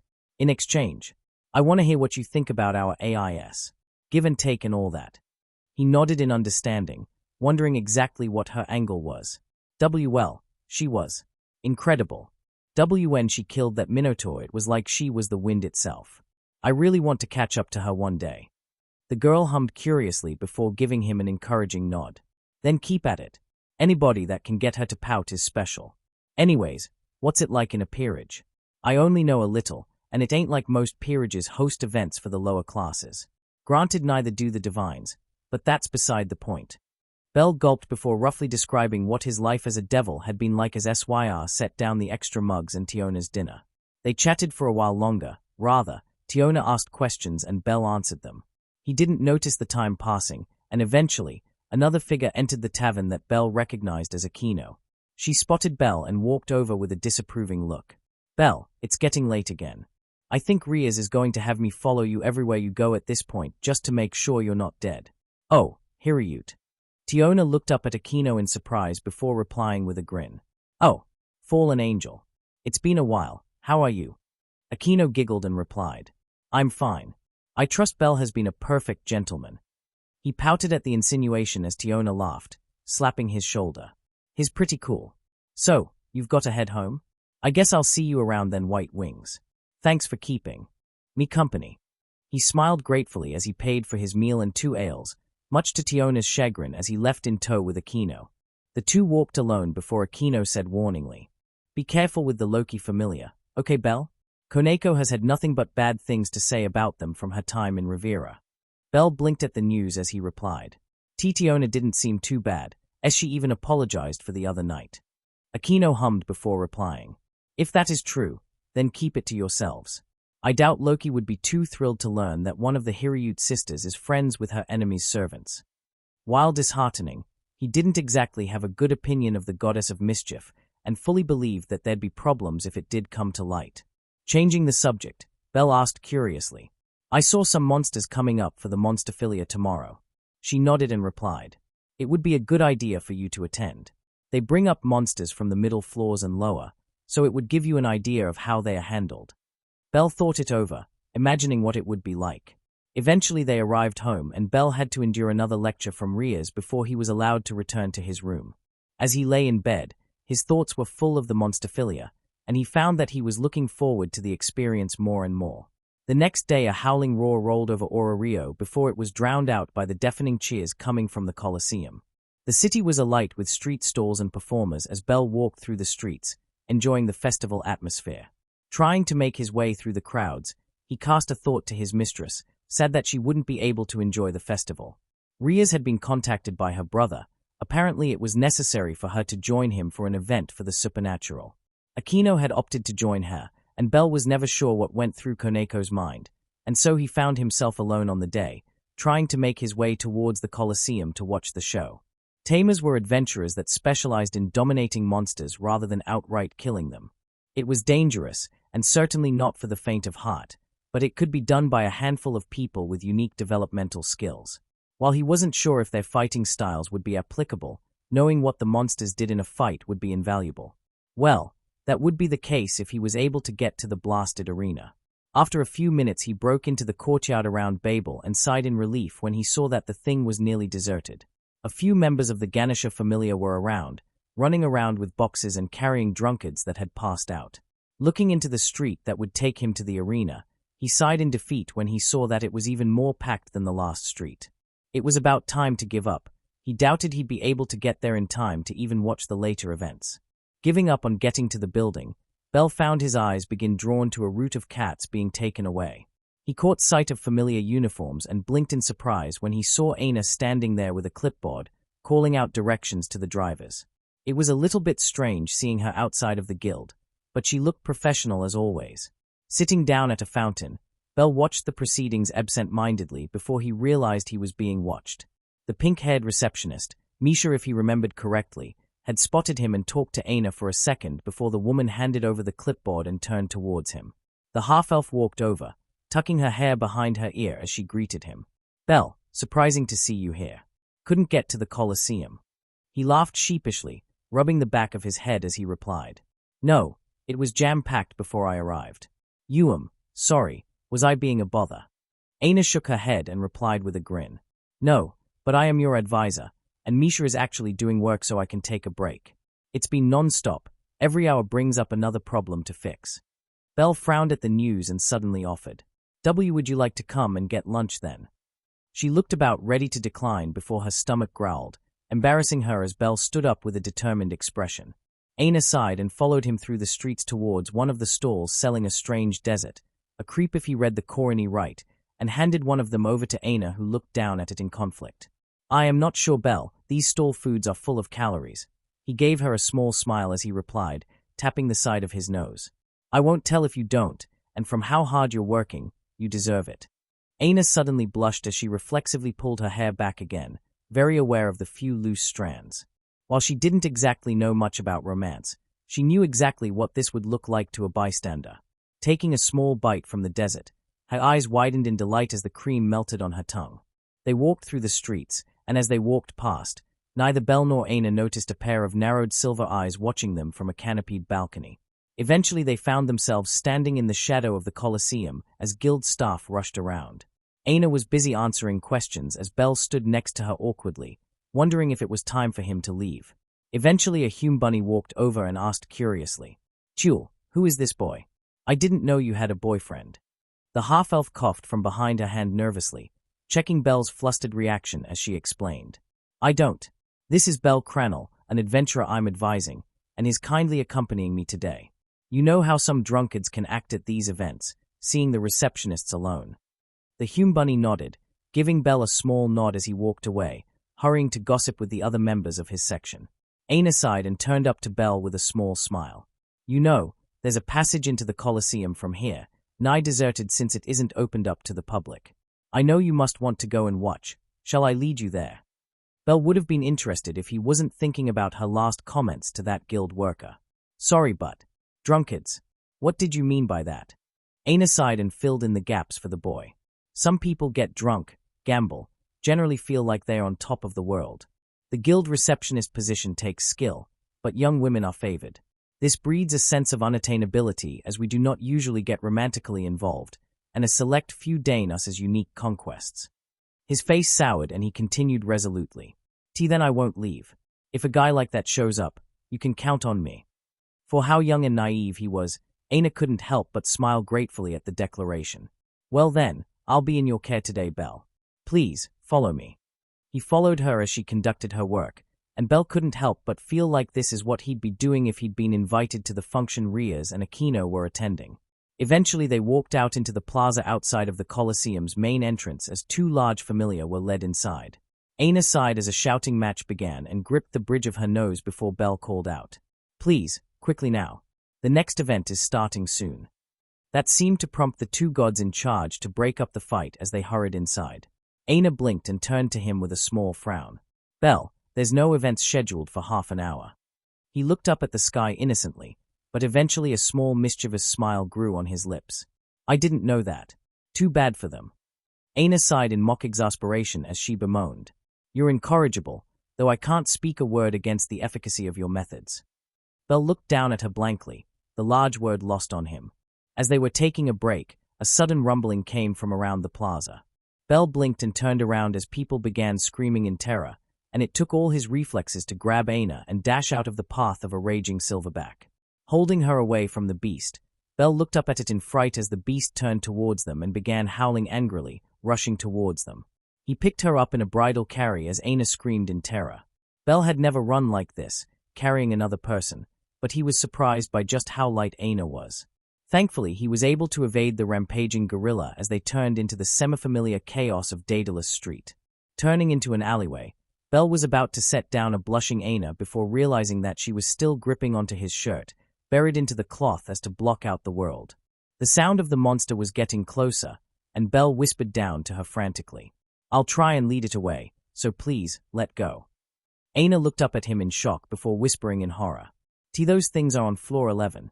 Bell, I cannot in good conscience dash. Another roar made him glare down at her, making her heart skip a beat at the intense stare before it mellowed out. Don't worry about it, you just get away. After all, what man would I be if I can't save my advisor? Aina gritted her teeth before letting go of Bell, shakily taking 2 steps back as the silverback burst into the alleyway. Bell grabbed his dagger and brought it to bear, a strange echo of waves in his ear as he faced down the opponent. Koneko was right. Not knowing his status really made him wonder if he had what it took to take this thing down. No, he did. He had to. It was never about basic stats. It was about taking every threat seriously. Didn't matter if it was a goblin or a silverback, it would kill you if you let it. And as the silverback charged, Bell rushed forward, watching the chains flailing from its wrists with an intense concentration. The links of metal crashed against the side of a house, and Bell took it as his opportunity to strike as Aina dashed away. Jumping forward, Bell's wings splayed unconsciously, making the silverback howl in confusion as he sank his knife into its side. 2 more jabs, and he was around the back of the beast. The waves were crashing against his mind now, and Bell gripped onto its back and began slicing through fur and sinew. The gorilla began to lose its strength as the young devil did his best to bring it down, the bloodlust in his mind demanding that he not lose to the overgrown monkey. The silverback collapsed to the ground as Bell kicked in its knee from behind and stabbed into its spine, and Aina shrieked as Bell rolled away from the corpse, watching as the monster dissolved into ash. There was a long moment of silence before the boy brought the knife to his face, looking at it in awe before it dissolved into nothingness. Aina took a few tentative steps towards him, but before she could reach him, the boy crumpled to the ground. Bell could vaguely hear Aina shouted to him, but her voice was too far away. He was too busy thinking of the satisfied bubbling in his mind, as if the knife was speaking to him. Timeskip his bedroom faded into reality as Bell awoke, his body feeling light and his arms weak. Managing to rotate his head, and his eyes fell onto a snoozing Aina. Her hair was frazzled, and she seemed as tired as he did as he tried to call out to her. His feeble utterances seemed to awaken her as she suddenly blinked awake. Bell! He couldn't respond apart from weakly humming, and she seemed to take the hint. Taking a jug of water from the bed table, she took a vial of health potion, swirled it into the jug and pouring him a cup. Helping him sit up, she gently held the cup as he took a few sips.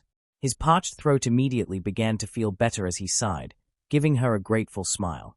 Aina, are you okay? The silverback. The half-elf gave him a small smile before explaining softly. Nobody was around, so nobody got hurt. A few other monsters got loose, but Loki Familiar and Ganesha Familiar contained them.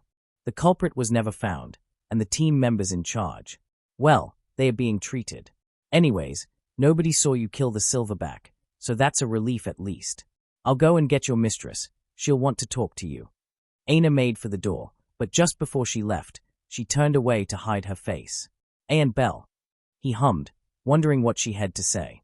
Why you? You looked really cool back there. Aina retreated before he could reply, but he didn't even know what he'd say to that. He looked cool. Well, heroes were always described as amazing. That was a kind of cool. Right. Before he had any more time to mull it over, the door opened again, revealing Riaz and Aina. The half-elf's hair appeared to be fixed as Riaz smiled at Bell, an object swaddled in cloth in her hands. The devil sat down next to him on the bed and reached out to stroke his hair. Belle, I heard about what happened. Well, I'll spare you any lectures since I have been pushing you to go lower in the dungeon, but you're an idiotic, talented, and brave young man. Aina here told me everything. You did everything you could to minimize damage. Though I must say, usually you don't carry a woman like that on the first date. Aina shrieked indignantly as Riaz grinned mischievously. Belle didn't respond, looking over at the empty sheath on the bedside table instead. His heart sank as he remembered what had occurred after the fight. That had been a good knife, even with its shortcomings. Riaz seemed to notice this before nodding and handing over the object. I heard about what happened to your knife, though I'm not sure what caused it to disappear. Anyways, since you technically defeated a floor 11 monster, I'll consider that reaching floor 10 before the week it out. As promised, your prize. Belle blinked in surprise, remembering the challenge she'd set for him. Gently pulling back the cloth, he was shocked to see a sheathed dagger sitting in his lap. Aina looked over at it curiously as Belle took it out of its plain sheath to reveal a simple, unremarkable blade. To Aina's eyes, it looked utterly unnoteworthy, but to Belle, it was terrible and beautiful in equal measure. Riaz seemed particularly smug as she explained, crossing her arms under her bust. A blade forged by Emakuni, the greatest smith of the East. He was inspired by your white wings, and decided to make a blade for you, and free of charge at that. He calls it the Nephilim's tooth, a blade to pierce any heart, no matter their ilk. The young adventurer looked over the thing in awe and tried to aim it down to check its edge. It inadvertently pointed at Aina, and Belle suddenly dropped the knife. It sailed to the bedsheet and Riaz explained as he looked down at it in shock.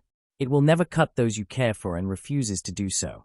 Aina turned away, hiding her mouth behind her fist as she thought about the connotations of that comment. Belle didn't seem too bothered by the revelation as he set the blade back into its sheath. Thank you, mistress. I'll treasure it forever. Riaz smiled at him warmly before she turned to Aina with a small smile. I believe we can take it from here. No doubt you'll want to get back to your paperwork. She sighed in defeat before Riaz giggled and gave her a wink. Though, Aquino did want to discuss the ramifications of the other day's events. I'd consider it a personal favor if you told her all about it. Aina smiled back gratefully as she left the room, and Riaz turned back to Belle with a nod. All right, mister, sit up. I want to see that status of yours. Belle did so, the effects of the healing potion coming over him as Riaz got to work. They were silent for a long moment before she whispered, I know you're sad nobody saw you kill it. He nearly jolted before her hand stayed him. Riaz hugged him from behind kindly as she continued softly. It's obvious, you want to be a hero, and the story of the rabbit and the gorilla would undoubtedly be told of. But do you really want to be known for that? It was sobering, but he knew that she was right. He wanted anyone to recognize what he'd achieved. It was a silverback, a large class monster. Surely that took something special. Riaz let him think for a moment before continuing soothingly. Koneko has participated in expeditions and floor boss fights, and she isn't even trying to become a legend. Think about it, Belle. One day, you'll reach her level and then become more. His body tensed as she whispered in his ear goadingly, her voice like a venomous honey. The silverback was a stepping stone, nothing more. You'll kill thousands before you finish your story, a true story. One worthy of songs, ballads, and praise. The first heroic devil can't be known for something as simple as killing a silverback. Belle nodded, the shame that once occupied his heart being ignited into ambition. She was right, this wasn't the end of his story, not by a long shot. Riaz giggled as she said a little more teasingly. I'm certain Aina won't forget you carrying her in her arms before killing the beast chasing you though. The reality of what he'd done set in and Belle groaned in embarrassment, covering his face as Riaz laughed at his reaction. She sobered up quickly, casting her eyes down to the sheet of paper now displaying Belle's stats in demonic hieroglyphs. What the hell was this boy? Strength, E503, D659 Endurance, H214, G300 Dexterity, D642, B838 Agility, C792, A923 Magic, I0 Magic. ? Skills, Rialese phrase. Desire leads to growth. Higher desire leads to accelerated growth. Growth lasts as long as desire. Storybook, ? Riaz mentally sighed as she set the page to the side. She'd expected that he'd be strong, not a mystery. Resolving to send a letter off to her brother, she got up and motioned for Belle to lay back down. No doubt he'd be out and about soon enough, and she felt as if it were her duty to force him to relax before he went back down into the dungeons. Meanwhile, up in the tallest tower in the land, a beautiful woman giggled as she watched the transparent soul that had prompted her to release wild monsters on the public. A stoic Boaz stood next to her, observing his goddess mirth as she whispered hungrily. His soul flared so beautifully just now, that Gremory devil makes me jealous. Tell me, Otter, do you get jealous? I know Alan has been uncomfortable with my latest obsession. If he continues to grow like this, I may even replace you one day. The Boaz replied in a gravelly voice. No, my goddess. Alan does not realize that your love is equal to all, though some are special. If it is my fate to be replaced, then my only wish is that he is a suitable replacement. Freya giggled and stood up, walking over to him and stroking his cheek as the man lowered his head and closed his eyes respectfully. Otter, you truly are a beautiful soul. I am lucky to have you. Now, how to make him flare that wonderful clarity again? Otter, my dear, you are an adventurer. What is your suggestion? Otter looked out of the window as he replied without missing a beat. He is chained by two things, his unsated ambition and the sting of what happened with the Minotaur. Glory will not come to him now, and so, killing a Minotaur would unburden him somewhat. She hummed curiously, crossing her arms. I suppose, but no normal Minotaur will do. Otter, I leave this to you. His development is in your hands for a while. Do not disappoint me. Otter nodded and left the room as Freya perused a bookshelf before settling on a tome, picking it up and thumbing through it with a smile. The Boaz's face didn't shift, but his thoughts were pointed. Bel Cranel, you are not worthy yet. I swear this to you on the name of my mistress, when she claims you, and I am no longer necessary, you shall be a worthy replacement. A hero worthy of her love. Chapter 4. The sound of commotion around Babel was beginning to recover as the excitement from monsterphilia waned. Adventuring parties entered and left the tower, and one Bel Cranel found himself walking out of the dungeon, not a scratch on him as he hauled a full pouch of magic stones out of the dungeon. He really was starting to reach the limit of what he could make on his own, and he didn't want to try and carry a bigger pouch if it would weigh him down. Arriving at the guild as the sky began to warm as the evening began, Bel flashed a smile to Aina as he was walked over to her. The receptionist hurriedly fixed her hair, disguising it as ducking below the desk for a second before sitting up and giving the object of her recent unwelcome dreams a greeting. Hello, Bel. How was the 10th floor? Did you take it slow like I asked? He grinned and replied, leaning over to whisper as Misha squealed in the background before she was shut up by another receptionist wanting to watch the show. Yep, and you'll never guess it. There was a silverback down there. Aina blushed at the reminder of the day as she slapped him with a small cry of indignance as Bel laughed good-naturedly. You menace. Go and exchange those stones and get out of here. I swear, you have no respect for your elders. Bel blinked before replying curiously. Elders? You're only 17, right? Aina looked at him in amazement as Misha broke free of her co-worker and rushed over. Yeah, what gives Aina? How old are you exactly? I'm sure we'd all like to know. Bel's expectant gaze and Misha's mischievous expression made Aina sweat as she took a few steps back. Bel, that's rather. He blinked before remembering a certain warning his grandfather had given him and he paled horribly. Bel, if you ever ask a woman her age, you have between 5 and 6 seconds to either apologize or run. Don't ask. Just don't. On that note, never ask them why they take so long to get ready for the day, or what makeup is about. Actually, just don't ask them about girl stuff. You'll be safer for it. He gulped and replied, nervously stepping away as he said apologetically.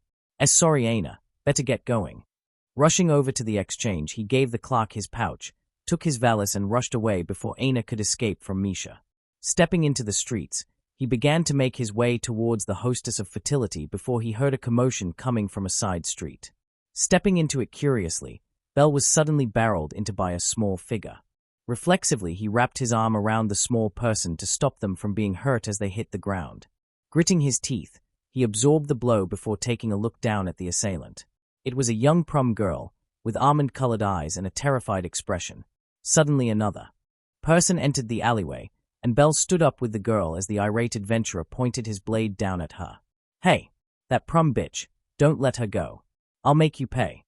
Bel gritted his teeth as he put the girl behind him, grabbing the Nephilim's tooth and bringing it to bear. Why are you trying to hurt her? Can't you? The adventurer roared in anger and rushed towards him, and Bel caught the short sword with his dagger before kicking the man backwards. Idiot kid. Just let me dash. He was cut off as an apple slammed into his shoulder, exploding into juice as the man screamed in pain. Belle turned to look at the newcomer and was surprised to see an unfamiliar elf wearing the uniform from the hostess of fertility. You there, lay down your arms. That boy is destined to become the companion of someone close to me, and I won't have you harm him. Suddenly she was joined by Syr, huffing and puffing as she shouted. You can't just throw fruit like Belle. Belle kept his knife up as the adventurer deliberated for a second before shouting in anger and rushing away. The elf known as Liu turned to Belle with a critical expression as she asked in a no-nonsense voice. Mr. Cranel, did you anger that man in some way? He shook his head, feeling extremely small under her gaze as his wings folded up nervously. No, this girl was. Huh. As he turned around to look at the girl, he was surprised to see that she had disappeared.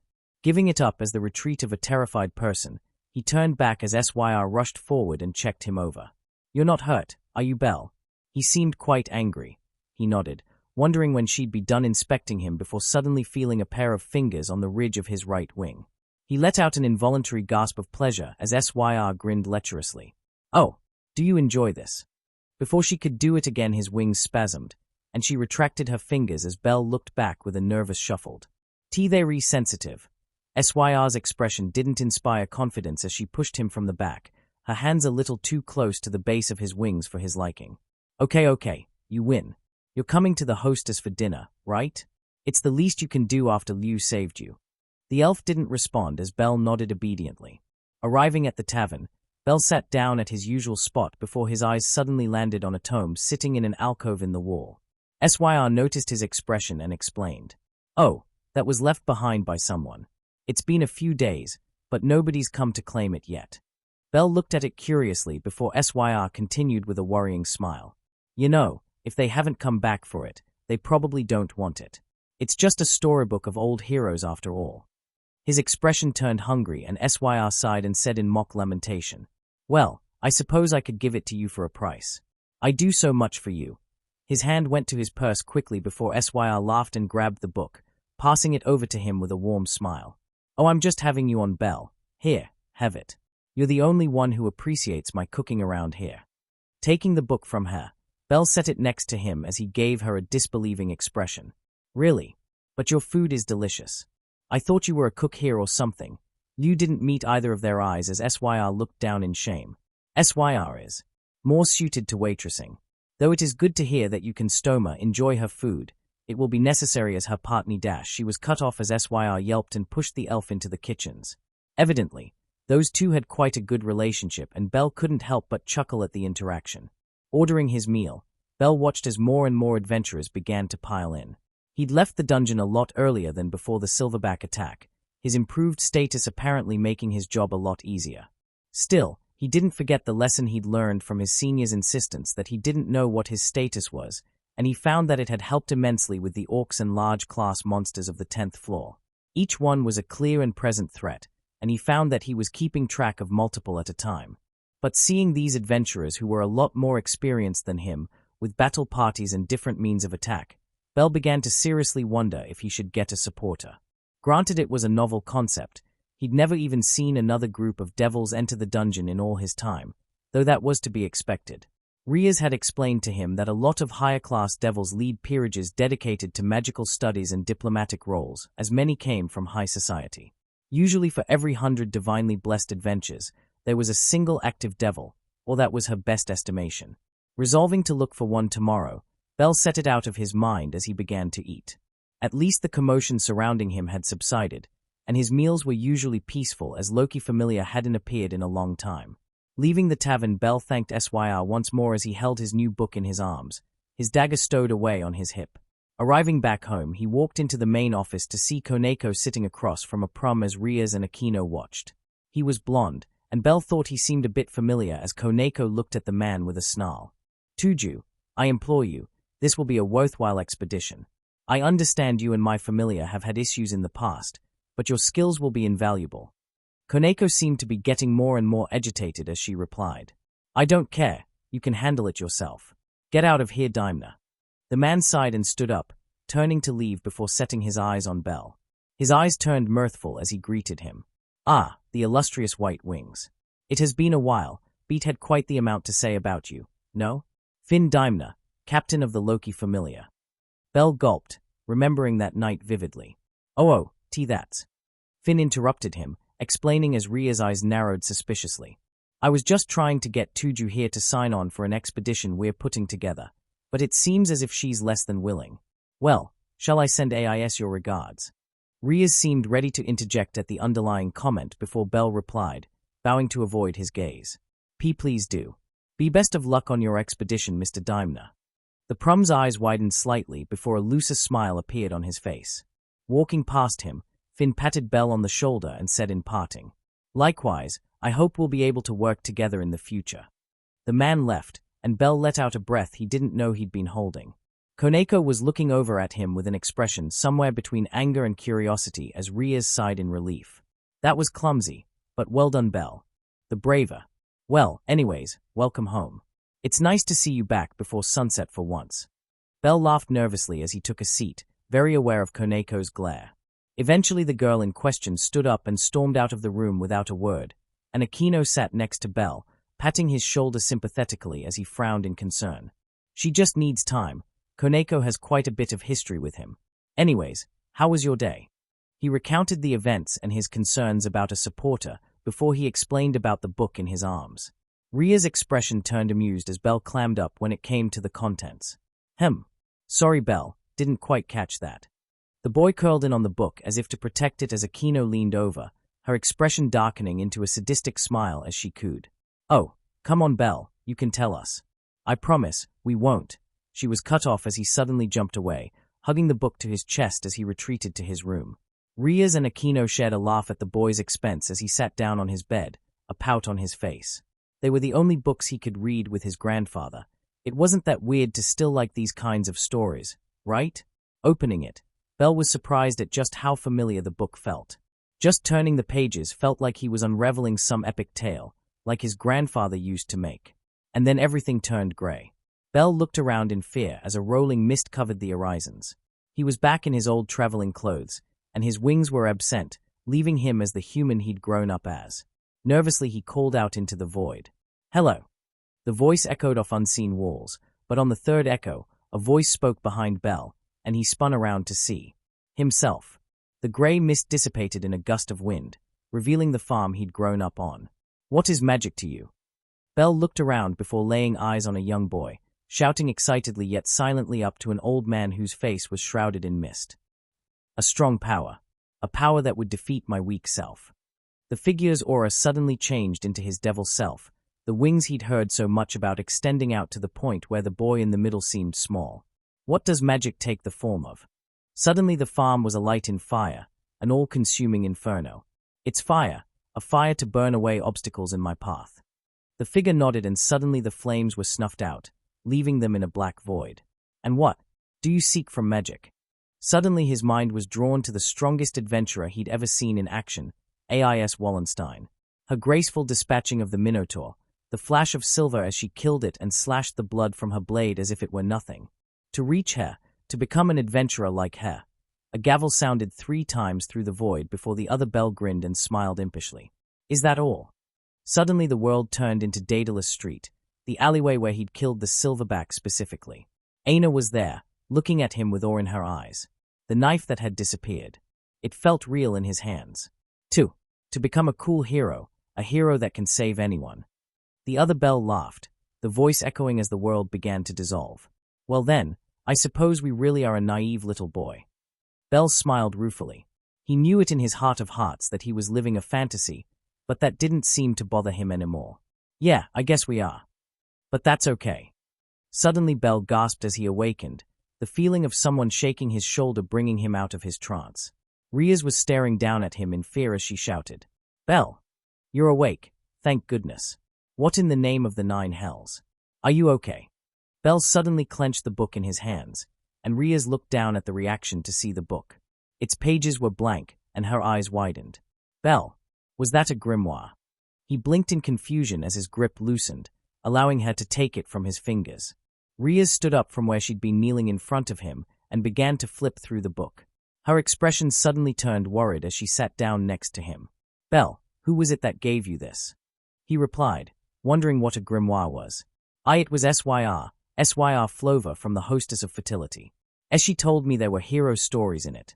Apparently, it was left at the tavern a few days ago. Riaz didn't even tease him for the explanation, as she set away the book and pulled him into a hug. Belle, I don't want to be overbearing, but please be careful.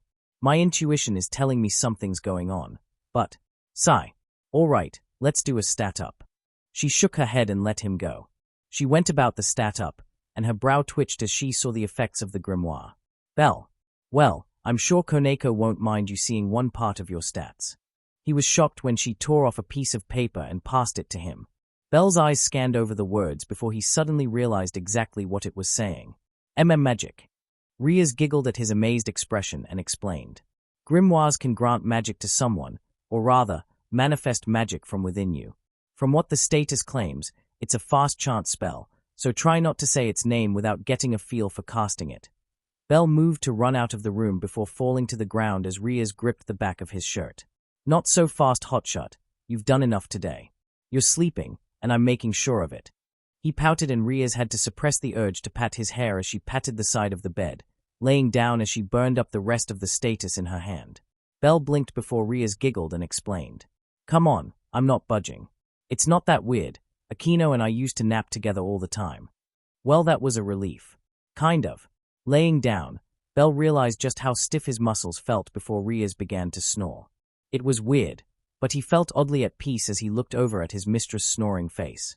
She seemed so much younger, not the diplomat she was supposed to be, and certainly not the mistress he'd come to know.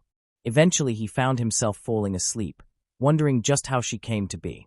The next day Belle was walking towards the dungeon before he suddenly realized that someone was calling his name. Turning towards the source of the voice, Belle was surprised to see a familiar cloak and face approaching him, though she was wearing a large backpack. Hello, Mr. Adventurer. Are you perhaps in need of a supporter? He was surprised at her apparently not bringing up yesterday and asked. Aren't you that girl from yesterday, the prom girl? You were being chased by this angry guy. The girl pouted and shook her head, pulling back her hood to reveal 2 small ears. No, mister, I doesn't think so. I'm a chinthrope after all. Belle nodded in understanding before grinning down at her gratefully. Well, in any case, I was looking for a supporter. They walked over to the fountain and sat down on the wall. The girl pulled herself up onto the wall and began formally. Well then, let's start, shall we? I am Lilarukarad, and I'm a supporter from the Soma Familia. He nodded and replied. Belle Cranel, I am an adventurer from Riaz Gremory's peerage. If I may, why are you asking me? Doesn't you familiar? Lily sighed in defeat at the implied question and filled in the blank. I'm a bit weak, so none of the other parties in Soma Familia want to take me along. That struck a chord with Belle and he grinned ruefully, scratching the back of his hair. You too, hair? Lily blinked in surprise before asking curiously. What do you mean? Doesn't your peerage help you out? Belle shrugged and replied. Well, my mistress and the queen help me how they can, but they are not adventurers. The only other adventurer doesn't like me that much, and she's level 4. The girl nodded sympathetically before continuing. Well, that just means that we can help each other. I say we use today as a trial, and if we work together well, we can work together on a more permanent basis. Shall we? He nodded and extended his hand, and Lily seemed surprised by the gesture before taking it and shaking it. With the deal agreed, they began to move towards the dungeon as Belle began apologetically. Perhaps I should have told you before, but I just got my magic last night. Do you mind if I try it out today? I'm pretty excited. Lily nodded her assent and they went down to the first floor. They came across a goblin quite quick, and Belle muttered to himself. A swift cast spell with a short chant. Raising his palm, he called out as Lily stood back, watching the dagger on his hip with a hungry expression. Firebolt. The dungeon was illuminated by flash as a bolt of fire lanced out from his palm, crackling with red lightning as it turned the goblin into ash, leaving behind a magic stone. Lily clapped politely as Belle looked down at his palm in awe. That is some impressively quick magic, sir. They continued through the dungeon, and Belle began to feel a bit strange as they hit the 5th floor. Lily noticed this, deliberated for a second before shaking her head and pulling out a small potion. Here, sir, you must be experiencing mine down. Belle blinked before taking the potion with a grateful smile. Drinking it down, He immediately felt the dizziness in his mind fade as Lily explained. Mind down happens when you cast your magic too much, so try to be careful. Shall we continue or do you need a minute? He shook his head and explained, pulling out his dagger and flipping it over once. No, let's keep going. I want to get to floor 10. They continued down and Belle began to appreciate Lily's help more and more. She was an expert in prying out magic stones from a monster's body, and having her take corpses away from long fights was a good help. Eventually they broke into the 10th floor and Belle tried to peer through the mist before Lily said cautiously, "Sir, we should take a break here. We won't be able to rest once we enter the mist." Belle nodded and sat down with a sigh of relief.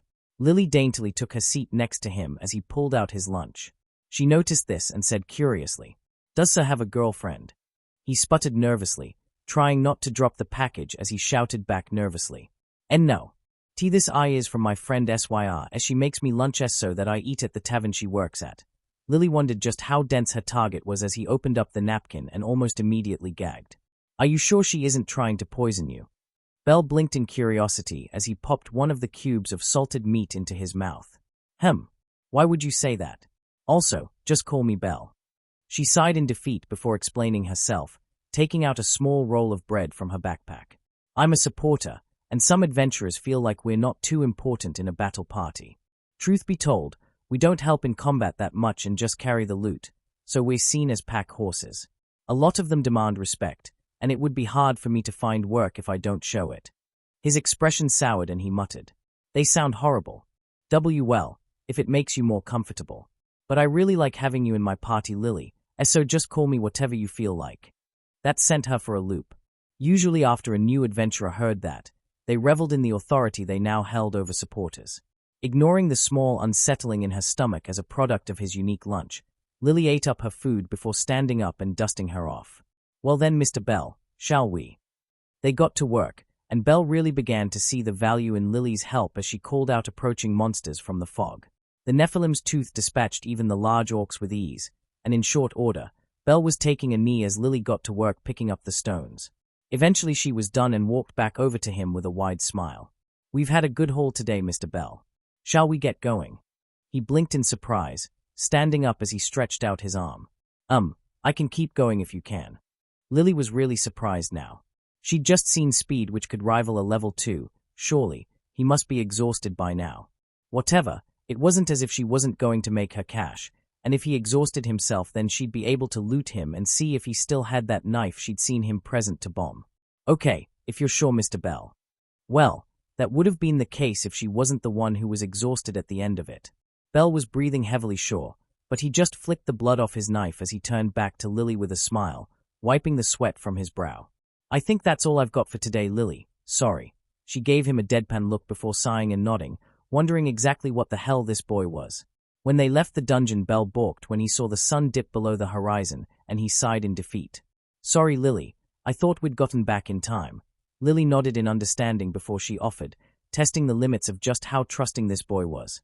"If you'd like, Mr. Bell, I can exchange the stones in the morning before we meet up again." He blinked in surprise before giving her a warm grin. "Oh, thank you, Lily. So, there's a tomorrow." Lily blushed as she replied indignantly, covering her chest subconsciously. "Don't phrase it like that.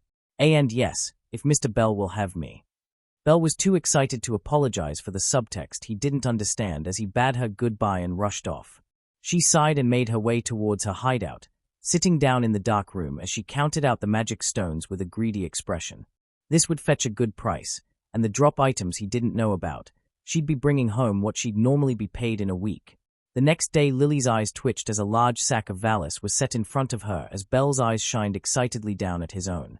She'd already taken an extra 10% of the magic stones, and the item drops had been sold to Bomb, so when he'd set down half of the remaining funds in front of her she'd been floored. 50,000 Valis in a day, having a supporter is amazing. The girl sighed and took the money. She wasn't about to complain. "Well then, Mr. Bell, I have a question for you." He nodded as he added the money to his purse, and Lily asked the question that had been on her mind. "Why don't you wear armor?" Bell replied with a small apologetic grin. "Well, I'm a knight, so I like being as fast as possible." "I know, it's kinda reckless but..." Lily hummed in curiosity before replying. "It's no problem, Mr. Bell. but it may be a good idea to check and see if there's anything you like. Armor can save your skin after all. Even a vambrace can help. The boy mulled it over before asking curiously, did you have a place in mind? She nodded and pointed up at Babel. It would be a good idea to check the middle floors of Babel. They have some of the best weapons and armor for the upper levels. Shall I accompany you? Belle accepted the offer graciously as they began walking towards the tower and into one of the elevators. Lily began as they began to walk through the shops, the gaudy gold slowly being replaced by masonry and simple displays. We don't need to go into the dungeon today, I don't think. Mr. Bell should just focus on finding a good set of armor. She motioned to one of the shops and stepped inside with Belle following close behind. The shop was dingy, but not unclean, and Lily began to browse the shelves as Belle began to wonder himself. Armor was either hung up on the walls or put on mannequins, and Belle found that he didn't feel particularly drawn to any of them. Eventually, he took notice of the rows of boxes in the back of the store. They seemed forgotten, with faded red ink displaying four-figure sums. He almost felt sorry for the armor. It was like they'd been given up on. But just as he was about to turn away, his eyes landed on a set of armor that gleamed even in the dim light of the shop. It was piecemeal, but the thing that made Belle take note was the open back design. It would not only cover his vital areas, it would let his wings stay free. Lily appeared then and walked up to him. Mr. Bell, find anything yet? He nodded and picked up the box effortlessly. I think this one would be good. It's only 9,902. What do you think? Lily inspected the armor before grinning. It was perfect. It left large gaps if she needed to fight him from range, and it gave him a semblance of protection. If you trust it, then I will too. Do you want to get a new weapon? Bell shook his head, taking out the dagger as he explained fondly. And my mistress commissioned this weapon for me from Amakuni. IIT's really good, so I don't think I'll need a new one yet. Lily hummed before nodding her assent. An Amakuni weapon. Each one was tailor-made for a single person, and only if the smithing legend found them worthy. If you say so, Mr. Bell. He paid for the armor and put it on before walking out into the daylight, sighing in relief. Lily asked him curiously, does Mr. Bell have anything else he wants to do? Bell blinked before replying sheepishly. I don't really know. Oh, how about we go and get some lunch? I know a really good place, the hostess of fertility. She knew she shouldn't be surprised at this point, but having this adventurer invite her to lunch like a friend made her heart shift uncomfortably. He was so innocent and naive it reminded herself of the days when she'd tried to make an honest living to leave Soma familiar. Shaking herself out of it, she nodded with a fake smile and followed the boy to the tavern. They stepped inside and Belle was greeted by not SYR, but instead Anya. SYR night to go. CO I'll serve you. Please, sigh it down. Belle pulled out a chair for Lily and she hopped up onto it, and it was only then when he realized something. Lily, why do you have your hood up? She looked to the side nervously as she explained. Well, my fur is all mangy. It's embarrassing, since Lily isn't too wealthy thanks to Soma Familia's tax. Belle blinked in surprise before he gave her a worried look. Lily, that familiar sounds like trouble. Can't you leave? Lily sighed and replied. No, it's a bit more complicated. Please drop it, Mr. Bell. His expression was still troubled as Anya returned to take their order. 2 of the specials and drinks, please. Anya noted it down before retreating to the kitchens. They made a bit of small talk before Belle suddenly blurted out. You know, your fur looks really soft. Not like my wings, they are all leathery. Lily giggled at his attempt to comfort her made-up excuse for keeping her hood up. It's fine, Mr. Bell. I don't have any illusions about my appearance. They ate their meals in silence after that final exchange, and when they finished, Belle pulled out his purse to pay as Lily tried to soothe the guilt bubbling in her heart. She'd never felt like this when swindling any other adventurers, but then again, it wasn't as if he had mistreated her. He had been kind, fair and even a bit reliant on her. And it took all the hatred of adventurers in her heart to prepare herself for what was to come. Chapter 5. Bell sat outside Babel, waiting for his supporter to arrive for the 5th day of their contract. It had been a good week for him. He'd been making a massive amount of money, and Lily had been a huge help in teaching him about the dungeon. Her experience made the job much easier, with her telling him about things ranging from magic swords to cleared paths that adventurers made behind them. Wondering where she was, Bell's thoughts were suddenly answered as he saw a commotion in the corner of his eyes. Lily was there, being harassed by a bear man and some other shady-looking individuals. Standing up suddenly, Bell made to rush over before he was suddenly accosted. It was the same adventurer that had chased the prom who Belle had mistaken Lily for. "Hey, let me go dash." The adventurer hushed him as he said lowly, as if speaking to a friend. "Look, kid, we don't care what kind of deal you got going on with that prom bitch.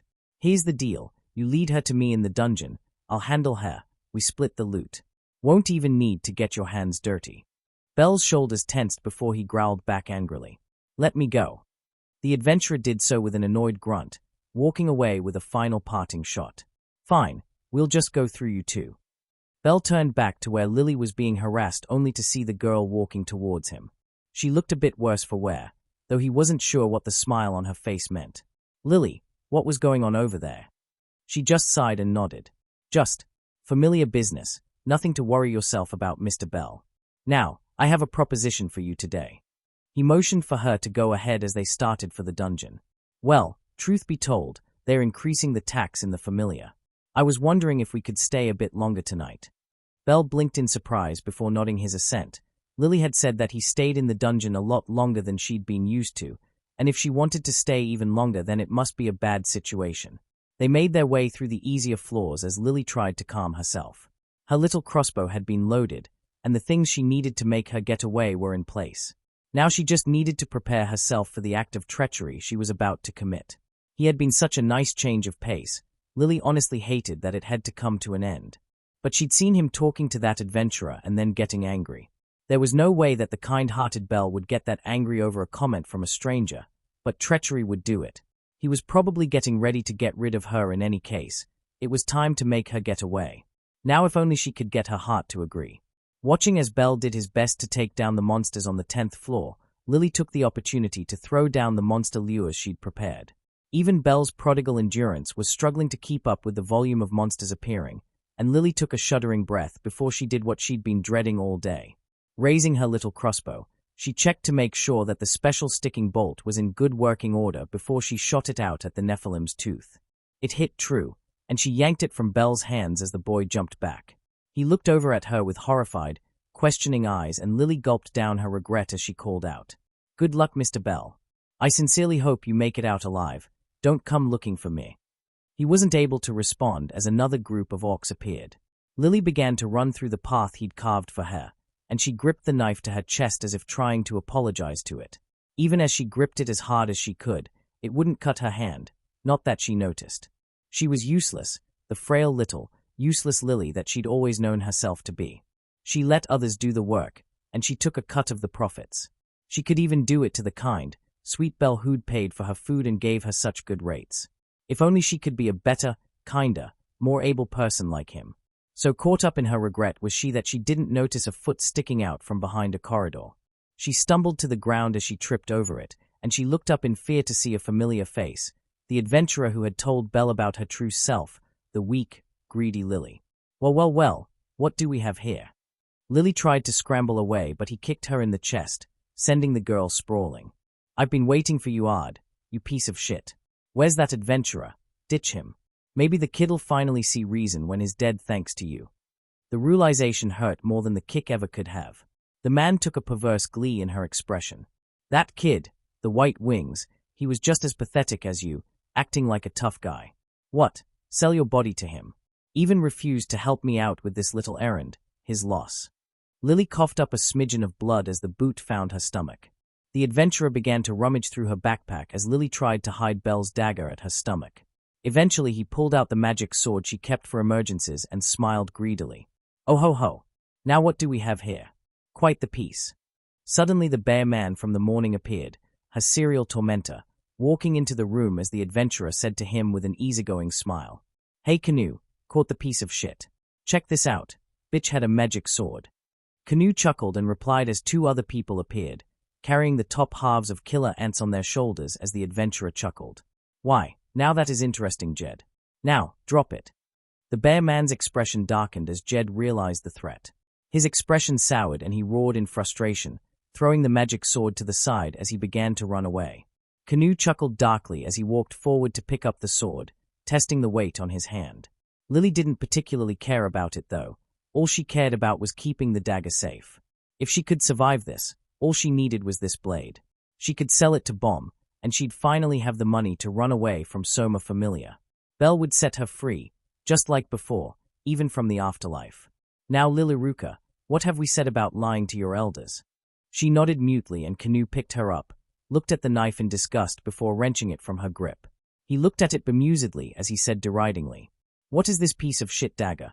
Find it in the bargain bin on Adventure Away." He threw the knife away and Lily began struggling in earnest.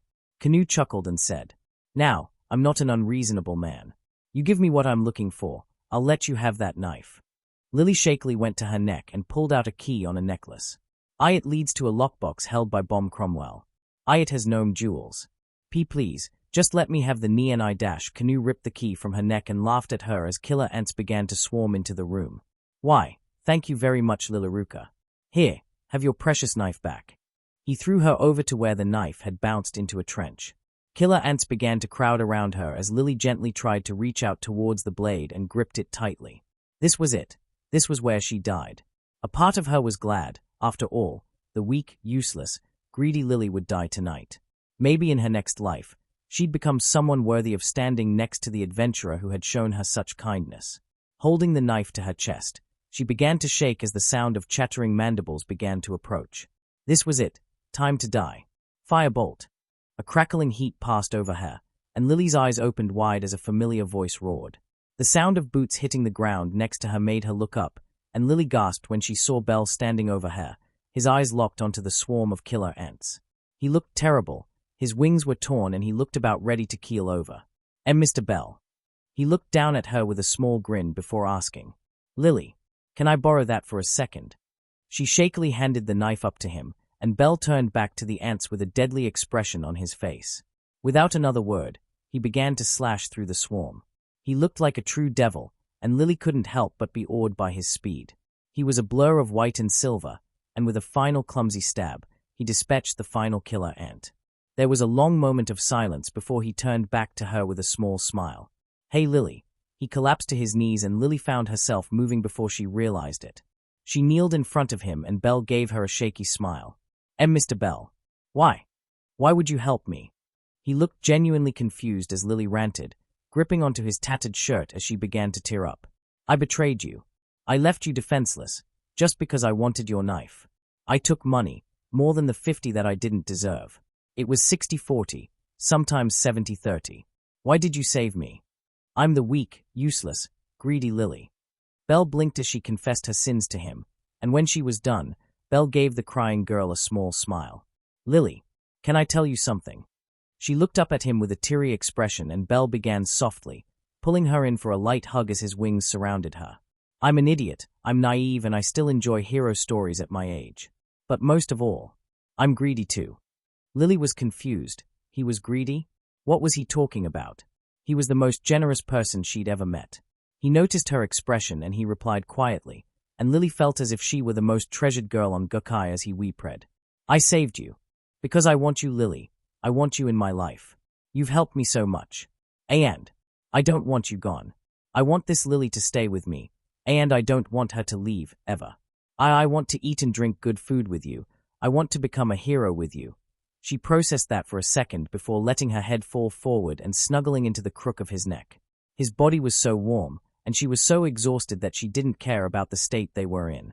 "Mr. Bell, I'm much greedier than you, but I owe you a debt of life. So, what is your command?" Bell looked down at her and whispered, not in a commanding voice, but one that felt more like a proposition. "I don't want you in any other battle party. I want the greedy Lily in my party, forever. I don't want Lily to look for work anywhere else. And I want Lily to be my friend, because I like Lily." And so she sat in there in his lap, the silence of the dungeon covering them as he laid bare his desire. Eventually Lily replied, wrapping her arms around him as her chianthrope ears dissolved into light and disappeared. "Your wish is my command, Master Bell." And up in the Tower of Babel, Freya laughed in excitement. Otter was still down in the dungeon, and so nobody was around to hear her mad glee as the beautiful soul she'd been watching flared beautifully. It was a nova, blindingly bright but still that bewitching clear. She would have him, no matter what that Gremory girl did. Timeskip Lily sweated under the gaze of Rhea's Gremory as she tried to hide behind Belle. The red-haired king was giving her a look of true scrutiny before she said in disbelief, "So, Not only did you leave Bell to die on the 10th floor after stealing the knife I got for him, leaving him with nothing but his weak magic, but now you want to continue your partnership with him. You have the audacity to stand before me and ask for my consent. Bell was about to speak up in her defense, but Aquino's glare stayed him. Lily gulped before nodding, replying meekly, I want to repay Master Bell. And I'm sorry. Even Koneko was there, watching approvingly as Riaz stood up and said angrily, Lilaruka Ard, member of the Soma Familia. You claim you want to repay him, but you put his life in danger. You don't seem to understand. No amount of coin could replace one of my servants. I tell you this now, if I even catch a whiff of you selling Bell out for a drop of your precious Soma, then I will bring hellfire down to rend your soul from your body. Do I make myself clear? Lily nodded apologetically before Bell blinked and tilted his head. A drop of Soma? Isn't Soma a god? Even the apoplectic Aquino giggled as the tension was broken at his expense. You foo-foo, Bell, you have a lot to learn. Soma is the god, yes, but the followers only follow him so they can get a taste of Soma wine, the best in the world. It's a dysfunctional familia, honestly, it's a horrible setup. They put money forward at a monthly meeting, and if they make enough money, they are allowed to stat up. Only the top earners are allowed to taste completed Soma. Lily spoke up nervously. I was trying to leave. Zanis is asking for 3 million Valis to leave. I'm sorry, Master Bell. I just can't take it anymore. Ria's eyes narrowed at the name. Zanis. Why is he handling leaving the familia? He's the captain, right? The Prum nodded and explained. Soma doesn't care about any of us. He just tells Zanis to handle the familiar matters. I haven't even had a stat up in 6 months. It's horrible. I can't even stay at the familiar house, and Canoe's stolen my jewels, so I'm back at square one. Riaz shared a look with Aquino before she nodded and sat back down. I'll be looking into this. This is not what the devils agreed to in the Gukkai treatise. If that doesn't solve it, then I have a proposition for you, Lilaruka. Lily looked up at her nervously as a pawn piece materialized in Ria's hand. Prove to me that you will never work against Bell or the peerage again, and I shall consider you for reincarnation. If you prove particularly useful, then I shall even pay of the leaving fee for Soma Familia and transfer your debt to me. Her eyes looked over at the piece hungrily before it disappeared. I promise to work hard, Miss Riaz. The tension suddenly disappeared as Riaz said curiously and not without a hint of teasing. Oh, so Bell gets the master treatment, but I just get a miss? Why, how interesting. Lily huffed petulantly as she explained. Master Bell is my master for now. You'll be my mistress when Master Bell says so. The boy looked particularly lost before Aquino giggled and began shortly. All right, you two, don't jump each other just yet. Lily, a room has been prepared for you. We shall not feed you, but as Bell vouches for you, we will give you a safe place to sleep. Don't bother Riaz during working hours, and if you have any questions for us, relay them through Bell. Bell's curfew is sundown, so do try to remember that. Bell asked indignantly. W8, my curfew. I thought it was a peerage rule. Aquino giggled and walked over, ruffling his hair. You foo-foo, you are only 14. And Riaz likes to see you safe and sound before she goes to sleep. It helps her have nice dreams. Riaz shouted in embarrassed denial as Lily smiled at the interaction. Even if she hadn't been killed yesterday, she still felt as if she'd started a new life. The two were released shortly after, and Bell was still pouting after the teasing. Lily gave him a small smile as she offered. Shall we get going then, Master Bell? We do need to get you some new armor. Bell sighed and muttered as they walked away, his backup funds now in pocket. Why do you have to call me that? Also, we need to get you some equipment too. She giggled and replied, taking a few steps ahead as her magic took effect, giving her 2 werewolf's ears and changing her facial structure a bit. You told me to be in your party, so I'm going to call Master Bell by his title. Anyways, shall we get you some new clothes as well? Those ones got pretty ruined. They arrived at the tailor's shop, and Bell noticed that Lily wasn't exactly wearing suitable clothes. Her tank top and shorts, if you could call them that, were in a pretty bad state as well, and he turned to the tailor with a nervous smile. I know you make devil clothes, but do you have anything in Lily's size? The supporter looked up at him in shock as the lady shook her head with a disgusted expression. Of course not. Every person has a different shape and size, and for one of my best customers, I won't sell you some commoner's robe. Please, 2 seconds, sweetheart. Lily shouted in indignation as a tape measure began taking her sizes, whizzing around her as Bell passed over a pile of Valis. 2 sets for me, and 3 for Lily. Oh, And could you make sure she has openings for wings? His wings flapped as if to demonstrate his point, and the tailor noted it down before looking them both up and down thoughtfully. Okay, that comes out to 100,000 valis. Quite the high spender, aren't you? Belle laughed nervously as Lily shouted in horror. Master Belle, that is entirely too much money to be spending on me. He grinned down at her, scratching the side of his cheek as he replied. Well, it's important to a girl to have nice clothes, right? And you at square one so. Lily sighed and gave up. There was no way he'd budge on the issue. Leaving the tailor's shop with a promise to return in the evening the next day, Belle was surprised when Lily began muttering. We need potions, consumables, a new backpack. Master Belle, are you sure we have enough money? He nodded, pulling out the sack of valis as he wondered. I've got another 50,000 with me. If we go to Mayak Familiar, we can get potions. Do you know where we'll find a new backpack? Lily thought for a second before replying. Babel will have a supporter outlet, I'll check there. But and he was gone into his own little world, wondering about what kind of backpack to get. Lily found herself growing more and more small by the second as they picked up more and more equipment until eventually they had everything they needed to dungeon crawl and not a valis to their name. Belle set the empty sack away before his stomach grumbled, making Lily feel extremely guilty. She'd already promised not to make any more trouble for Belle, and now he was penniless and hungry. Say, Lily, the day is still young. What do you say to a quick trip down into the dungeon? She looked at him in shock before seeing that he was grinning excitedly. Seeing just how excited he was to go back down into the dungeons, Lily couldn't help but also get excited. This was a new beginning, with a new master and a new start, but she was the same old greedy Lily. Master Belle, I want to eat something good tonight, so let's do our best. Meanwhile in the peerage house, Riaz glared up at the detestable man she called her intended. The blonde devil smirked arrogantly as he taunted her, not caring for the daggers Aquino was staring into him or the way that Koneko's hackles were raised. Oh Riaz, why don't you just give in? It's only a matter of time. Father can be very persuasive, you know, and I'm certain you want to get acquainted with your sister wives. Riaz gripped the pen in her hands hard enough for small cracks to form in the wood as she bit back. Razor, you are not welcome here. If you have business with me, send a formal request for an appointment. Razor laughed at her as he turned around, beginning to walk away as he said in defeat. That's a shame.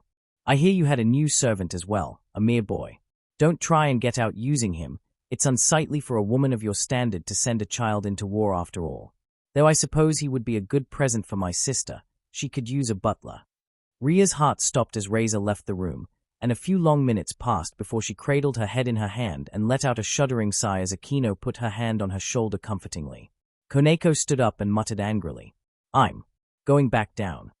Aquino gave her a nod as it seemed Riaz was less than willing to talk to anybody at the moment. And for the next hour, Aquino comforted the quietly sobbing girl she called her mistress. Chapter 6. The sound of screams could be heard on the 13th floor as adventurers ran for their lives before they were drowned out, the cracking of bones and the squelching of tenderized meat taking over for brief seconds. Canoe fell over his feet, turning his head with a horrified expression. What are you even doing here? His question went unanswered as a massive sword slammed onto his head, ending the criminal with no ceremony. The sword was hoisted back over the shoulders of a minotaur, black as night and with eyes like burning rubies. Otto watched from a distance, a satisfied expression that only reached his eyes. Now show me Belle Cranel. Show me that you're worthy of my goddess love. Scene change. The 6th floor. Belle leaned up against a wall as Lily did her work, slashing open the corpses of the monsters he'd slain and setting their magic stones in the backpack. It had been about a week since they'd had to restock and start from square one with empty purses and their blessings. With a liberal application of hard work and long hours, they found themselves bouncing back incredibly fast. Eventually Lily stood up and turned back to him with a nod. He took that as a sign to get going and he stood up again. He fell into step with her as Lily asked curiously, Say, Master Belle, what's the next step? We're doing well as we are. Belle sighed and counted off on his fingers. Another party member, if we can. I don't know my status, so I don't know if we should start to work on the middle floors. I guess we can start to work towards getting the money for magical items. Aina told me about something called salamander wool. Lily nodded as she put in her own thoughts. Salamander wool is very useful on the middle floors, and having a magic sword as a trump card is a good idea. I'm not sure about another party member though. As they journeyed through the floors, Belle remembered Koneko's promise. If he made it to Rivera, She'd train him, though he wasn't sure if the offer was still on the table after the incident with Finn Daimler. It was on the 9th floor when they realized something was amiss. They were on their standard route, the fastest way to get to the 10th and 11th floors, when they saw a party rush past them with terror etched on their faces. Bell was sure he even saw a black wing on one of the adventurers running away, and he turned to see whatever had spooked them. And there it was, 9 feet of pure, furious muscle. A minotaur was stalking towards them in the middle of the large cavernous room, and Bell's heart stalled as he stared it down. It was terrifying, even worse than when he'd been a rookie 2 months ago. His wings were shaking down to their base, and even Lily's hurried warnings didn't shake him out of his catatonic state as it began to charge them. The prum took the only option left and shoved Bell, sending him tumbling down to the ground as she took the worst of the charge. Lily was sent flying off into the wall, and the sound of her small body cracking and sliding to the ground was enough to shock him back to consciousness. Grabbing his knife from his holster, Bell looked down in it in horror as it shook horribly. It was all he could do as he dodged out of the way of its next charge. Every bone in his body was telling him to run, to get away from the level 2 monster that had haunted his subconscious. Gripping his knife, he suddenly grit his teeth as he looked back over at Lily, still dazed from the attack. She wasn't even an adventurer, but she'd had the wherewithal to save him. Damn it, he wasn't any different than when he'd first started. It was then, staring at his shaking knife down at the looming minotaur, when he suddenly remembered his home. His grandfather, the wise fool of his village. He always had a story and a moral for Bell, and one of them began to echo in his mind as Bell was cast back. Bell, if you find a monster, you've got 2 options. Run or fight. It doesn't particularly matter which you choose if you want to live, but a person isn't just their desire to survive. It's to prove themselves, to become a better version of themselves, to further their riches or gain admiration. I won't tell you which choice is the best, but I will point this out. There was never a hero who didn't try. And before he knew it, he had jumped over the minotaur, his wings splaying as he aimed his open palm down at the beast. Firebolt. It slammed into the minotaur's back, slightly singing its fur. It was faint, and he wasn't sure if he was hallucinating the sound in his delirious adrenaline rush, but the rustling of a page being turned could be heard. He was an idiot, the dumbest person he had ever met. He was an idiotic, naive boy. Fighting a minotaur alone was madness. But he'd be the fool that tried. His next charge would seem clumsy if it hadn't connected with the side of the minotaur's face, drawing a long line of blood as Bell let out one wing to draw its attention. It countered by trying to gore the appendage before Bell flapped the other wing, sending him into a spiral to dodge out of the way. He skidded to the ground, gasping for air as the minotaur roared in anger. No, he couldn't be hasty. But he knew that he didn't have the energy to spare to fight a minotaur for long. Dashing forwards once more, Bell extended out his wings once more and made to stab into the beast's face, but as it went to slam its hoof into his side, he suddenly cast his firebolt. It sailed past the minotaur as he gritted his teeth while the monster's attack hit its mark. It was off balance now, and it was all Bell could do to keep his mind focused as he stabbed into the back of its leg. The beast toppled to the ground as it mooed furiously while Bell took a few steps back, panting heavily. He didn't even notice as a party of adventurers entered the cavern, the small body of Lily held in a high elf's arms as she cast a healing spell on her. It was Loki familiar, and AIS had been particularly distraught when the injured prum had begged them to save her master Bell. The familiar had broken off from the expedition force to see if the boy could be saved, and there they'd found him, holding his own against a minotaur with a knife in his hands and the back of his clothes burned away. His status was alight, burning like a fiery mirage that even Reveria couldn't read. It was chaotic yet structured in a twisted way, like swirling vortexes were dancing across his back. AIS moved to help the boy she'd been thinking about near constantly, about to draw her desperate before Finn said in a voice that screamed authority despite his small stature. AIS, stand down. The sword princess looked back at her captain with a demanding expression before the captain's eyes lit up in interest. The rest of the team seemed to notice something as well, especially Tiona as the girl watched Bell with wide, childlike eyes as he rushed towards the recovering minotaur. AIS looked back before suddenly she realized what they were seeing. It was beautiful. Small flickers of lights surrounded Bell as he danced around the minotaur, orbiting him and sailing around his wings like little stars. He didn't look anything like the blood-stained rookie she'd saved those 2 months ago. No, this was someone completely different. This defied all logic, and it ignited her heart just as it had her familiar's. Finn spoke as Bell began to speed up his attacks, hefting his spear onto his shoulders with a grin. Bell Cranel, the White Wings. A level 1 adventurer in a devil's peerage, surrounded by legends. Tiona didn't even care about her childlike expression. Who the hell was this boy? Just a few months ago, she'd just thought of him as a curiosity, the boy who got the Sword Princess's attention. Now he was here, killing a minotaur in a spectacle she saw every day, but he somehow made it seem monumental. The Argonaut. The flickers of light surged into a nova as a sudden crack of red sparked in the light. Slowly it was consumed by the light, and Bell was left standing there in the cloak of white light as he dashed forward with a finality in his expression. His knife sank into the abdomen of the beast, and Bell's eyes closed as his hand began to let out crackling sparks. Firebolt. The spell channeled through the Nephilim's tooth as the Minotaur began to expand, its expression pained in horror as Bell continued to channel magic into the spell. The spell reached its climax, and there was a loud boom as the Minotaur exploded into blood. Bell was stood standing there, his knife locked in the air as if the Minotaur was still there. The red liquid boiled as it touched his skin, burning away into nothingness, leaving him completely undefiled.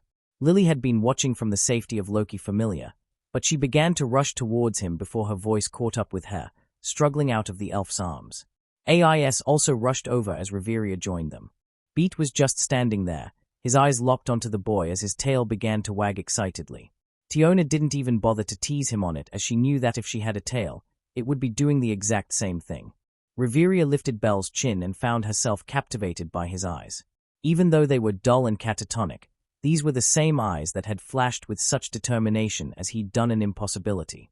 She had to remind herself that he was burning hot before she released his chin, not paying any mind to the red splotches on the thumb and forefinger as she turned down to the sobbing Prum who had begged her their assistance. His suffering from mind down, he'll live. Finn.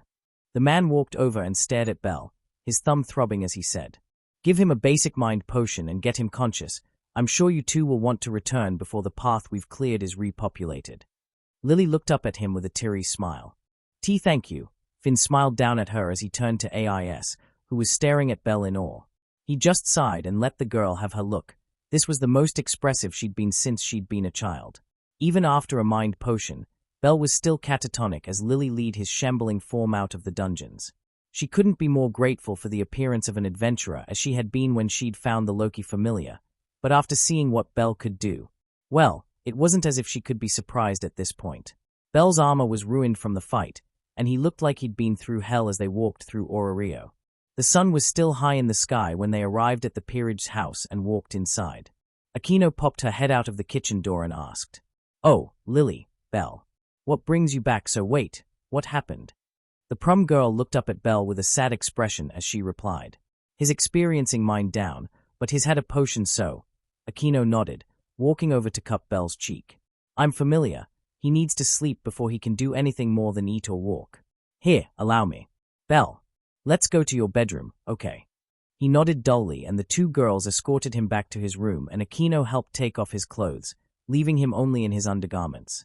She didn't have the usual smile she'd usually have at the opportunity to tease him, nor any sort of hunger in her expression. It was just worry, plain and simple. Lily wetted a cloth and wringed it out, too tired to do anything else before setting it on his forehead as Aquino smiled down at her encouragingly. Eventually Bell's eyes closed slowly, and his breaths became shallow as he fell asleep. Aquino smiled down at him fondly before looking up to Lily and clapping her hands together. "I suppose you'll be hungry? Shall we have lunch?" Lily blinked in surprise before asking cautiously, following the girl out of the room, "Didn't Miss Riaz say that I wouldn't be fed here?" Aquino waved her off with a giggle as they reached the kitchen. "Oh please, she just wants to project the image of a good leader.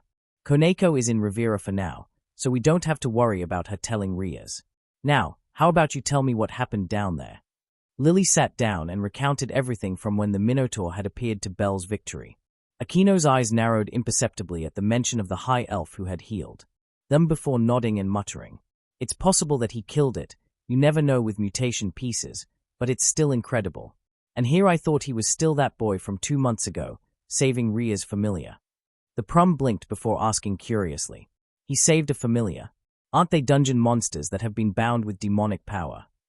Aquino explained as she took a small bite out of a bread roll. "That's the first step. A familiar takes the form that the master requires of them at that time. If they have enough experience, the master can alter their form at will. Ria's familiar was in the process of delivering documents, you see, and a human form is the best for the job, so a human it was. Lily nodded at the new information. This would be necessary information if she ever managed to join the peerage. Finishing their meal, Aquino stood up and said with a sigh, Ria's will be out at a family function, so take a rest, you've earned it. I'll handle telling her about the Minotaur attack and Loki Familiar's interference. She accepted with a slight bow before walking off towards the stairs. Before she reached her room, she instead took a right into Belle's and looked down at the boy with a small smile. Sitting down beside him, she took off the now warm cloth and felt his forehead. The boy was sleeping much better now, drawing long breaths, and the heat from the effects of mind down had abated. It wasn't long before she also found herself yawning, and before she could think otherwise, she laid down beside him and nodded off. When Riaz returned, she sat down in her office as Aquino poured her the cup of tea she so desperately required. I must say Koneko seemed a lot more worked up when she went down. Maybe it has something to do with Belle, wouldn't you say? Though she usually is agitated after Phoenix makes an appearance. Aquino replied with a small, rueful smile. Yufufu, if she was worried about his special skill, then she was right to be. Riaz looked up at her quickly, alert and worried. She couldn't help it. The spontaneity of Belle had her on the same path as Grafia, grey before her time. Her latest attempts to convince her father to break up her arrangement didn't help either. Wait, what happened? The queen put her finger to her lips as she replied. Belle and Lily are sleeping, so let's not disturb them, shall we? Now, where to start? She relayed everything that Lily had told her, and Ria's face turned more and more disbelieving with every word. Aquino couldn't blame her. It was like the boy was trying to get himself killed, but somehow, she couldn't bring herself to disagree with his actions. For all he knew, his supporter was going to die thanks to his mistake. It wasn't as if she would do anything different, but that didn't change the fact that he'd faced down a Minotaur and survived. Once Aquino was finished, Riaz got to her feet and began to walk towards the boy's room with Aquino in tow. The queen didn't remind her that he was sleeping. It wouldn't do any good until Riaz had seen that he was home and safe. Opening the door, the girl's eyebrow twitched before she powered on, stepping inside as Aquino curiously followed before her eyes widened at the sight of the two curled up together on the bed. Oh my! Riaz gritted her teeth, walked over and very carefully put her hand on Belle's cheek. His small smile turned upwards and she seemed satisfied enough and walked off as Lily squirmed uncomfortably in her sleep. Once she left, she sighed as Aquino closed the door. Stronger, I can tell just from his magic power. He must be level 2. You were right, Koneko isn't going to be happy. Aquino giggled as they returned to the office. Oh, she'll come around. Remember when she was young? Always asking after her big sisters Riaz and Aquino. Maybe she'll like him a bit more when she lets him rely on her. The king smiled at the idea before shaking her head and beginning. Well, I spoke to my brother in any case and can't get my parents to budge an inch. What's next then? Aquino frowned at the mention of her friend's unfortunate contract. She'd been set to marry one Razor Phoenix, a man most detestable in her opinion, and the two had been trying to get her out of it ever since Riaz had allowed her to know about her predicament when they were children. I don't want to force a rating game. Razor's peerage is so strong that I just can't see us winning, especially if Ubaluna can hold you down. We can't rely on Koneko to handle the pawns, rooks, knights and bishops, especially if those knights of his are level 2.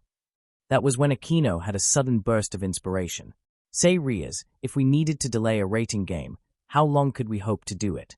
She blinked in surprise before guessing. I suppose we could get it done on the wedding night if we had to, but delaying it won't do us any good unless we are suddenly strong. Aquino, no. Aquino tried to convince her friend otherwise. Riaz, it's our only option right now. I'll train him personally. It only took him 2 months to reach level 2. Riaz stood up and shouted angrily, turning back to her queen as her wings unconsciously stretched out threateningly. It had been a long time since she'd lost her temper at her best friend. I shall not let a 14-year-old child fight on my command like some attack dog. He is young, and a fool. He'll do everything I ask him to do, and he won't even notice his bitten off more than he can chew until his. There was a long moment of silence as Aquino held her stare before she whispered back. His dead, is that what you can't say? He has nearly experienced death 3 times in the dungeon, a place where he hopes to become a hero, and he's just proved that if he's prepared, he can take on a challenge. You're his mistress Riaz. I don't think you understand just what he'd do for you. Riaz turned away from her before motioning for her to leave. That's enough, Aquino. You're dismissed for today. As much as Aquino wanted to continue to fight the issue, she knew that Riaz wasn't going to listen yet. Walking out of the room, she was surprised to see Belle approach her, yawning into his hand in a manner that almost made her smile if the mood wasn't so dour. Aquino, what's going on? I heard Mistress yell, is everything dash? And it was there when Aquino had to make a choice, but looking down at the boy, she could already tell that there was something different about him. It may have been his aura, it may have been confidence, but she knew he was different. It was there, standing in the corridor, when she made the decision to commit treason against her king. Belle, we need to talk. He blinked and nodded before continuing as she motioned him up the stairs. I can remember the Minotaur attack, and killing it. Is Lily okay? SSGW was asleep with me and dash. Aquino smiled as she motioned Belle into her room. Even if he was apparently level 2, he was still the little rabbit she knew him to be. She's fine, just exhausted from today. You were found by the Loki familiar and their healer took care of both of you. Belle nodded in understanding as he gingerly sat down in the girl's room. It was a menagerie of books, feather pillows and dark curtains, and there was only the bed to sit down on, much like his own room. Aquino giggled at his trepidation and explained warmly. High-class devils like Riaz have offices, and having a chair in a room seems presumptuous, so us servants just make do. Now, what I'm about to tell you is very important, so I need you to pay attention. He suddenly gained a worried look in his eye as Aquino sat down next to him. I'm breaking Riaz's trust, but you need to stay quiet about this, even to Lily. No pillow talk gossip. Belle blushed nervously as Aquino giggled. He really was good stress relief. Now, Riaz is a part of the Gremory household. Her brother, as you know, is the great Satan Lucifer and oversees foreign affairs. When he took the title, he forfeited his rights to the Gremory house throne, and so Riaz became heir. Unfortunately, there was a marriage contract put in place when Riaz was too young to do anything about it between Gremory and the House of Phoenix. Riaz is set to be married on her 21st birthday to Ryza Phoenix Anne. Well, I won't get into specifics, but none of us want that to come to pass. His eyes widened in horror at the news and he was about to shout in astonishment before Aquino shushed him. Riaz, while not possessing a blessing, was still a natural-born devil and had heightened senses. Quiet, again, this is very important. There are 2 options available to us to get her out of it, a rating game or convincing her parents to dissolve the contract. We've been trying the latter, but it's getting nowhere, and the other option is a long shot at best with just Koneko and I. But first, rating games. Aquino began to explain the concept as Belle leaned forward, even his face dimmed in concentration as he listened to her. 2 high-class devils engage in a special kind of war game where the entirety of each peerage is engaged in combat. The name of the game is attrition, but if the king dies, that's game over. Ryza has a full peerage. We have 3 pieces discounting Lily, so you can guess at our chances. However, Riaz doesn't want you to fight. Belle's eyes widened as Aquino explained in frustration. She thinks you're still too young for this, but what she doesn't seem to realize is that you're growing, and fast. Even if we can't get you ready in these 5 months, well, I'd rather go down swinging, wouldn't you? He nodded feverishly, seemingly mute before he realized he just needed to be quiet. I'll do my best for her. So if Lily and I start going lower, I'll be able to gain a lot of Excelia. If I'm fast, I think I can get to Rivera in a week. Aquino shook her head, not doubting that Belle would be able to do just that. Excelia is all well and good, but you'll be fighting monsters. That's not going to give you what you need to fight devils. He frowned in despair before Aquino continued. I, however, have a plan. I'll give you the lowdown on all of Ryza's peerage, but the biggest problem is the queen, Ubaluna. She's a level 5, my level. She'll be able to lock me down with her magic skill, and I won't be able to help Riaz, and Koneko can't handle the rest of the peerage by herself. My plan is to get you able to handle fighting magic casters, because knights are the natural counter, and if you can break her concentration while keeping yourself safe. Well, it's easier said than done, but quite simply, this is all I can think of. The news that Ubaluna was level 5 was worrying, sure, but Belle didn't let himself get caught up in it. He had an easy job in the scheme of things, but if Aquino was right, then it was a necessary job. When do I start? Aquino nodded in satisfaction before patting him on the shoulder. You're going to sleep with that cute girl, getting a stat up from Riaz, and then we'll begin. Belle wanted to object before he suddenly felt a hand on his head, and he slumped forward as Aquino held onto him to stop him from falling to the ground. Picking him up easily, she took him back to his bedroom and set him down beside Lily before a small, impish grin came over her as she pushed Lily a little closer. Just like she'd hoped, the girl squirmed before pulling Belle into a hug like a giant stuffed animal, and he didn't seem much too bothered by it. Aquino left the room and sighed as she laid her head back against the wall, raising her hand to her face. Training here. I'll need to polish off my skills. Can't let him underestimate the bomb queen.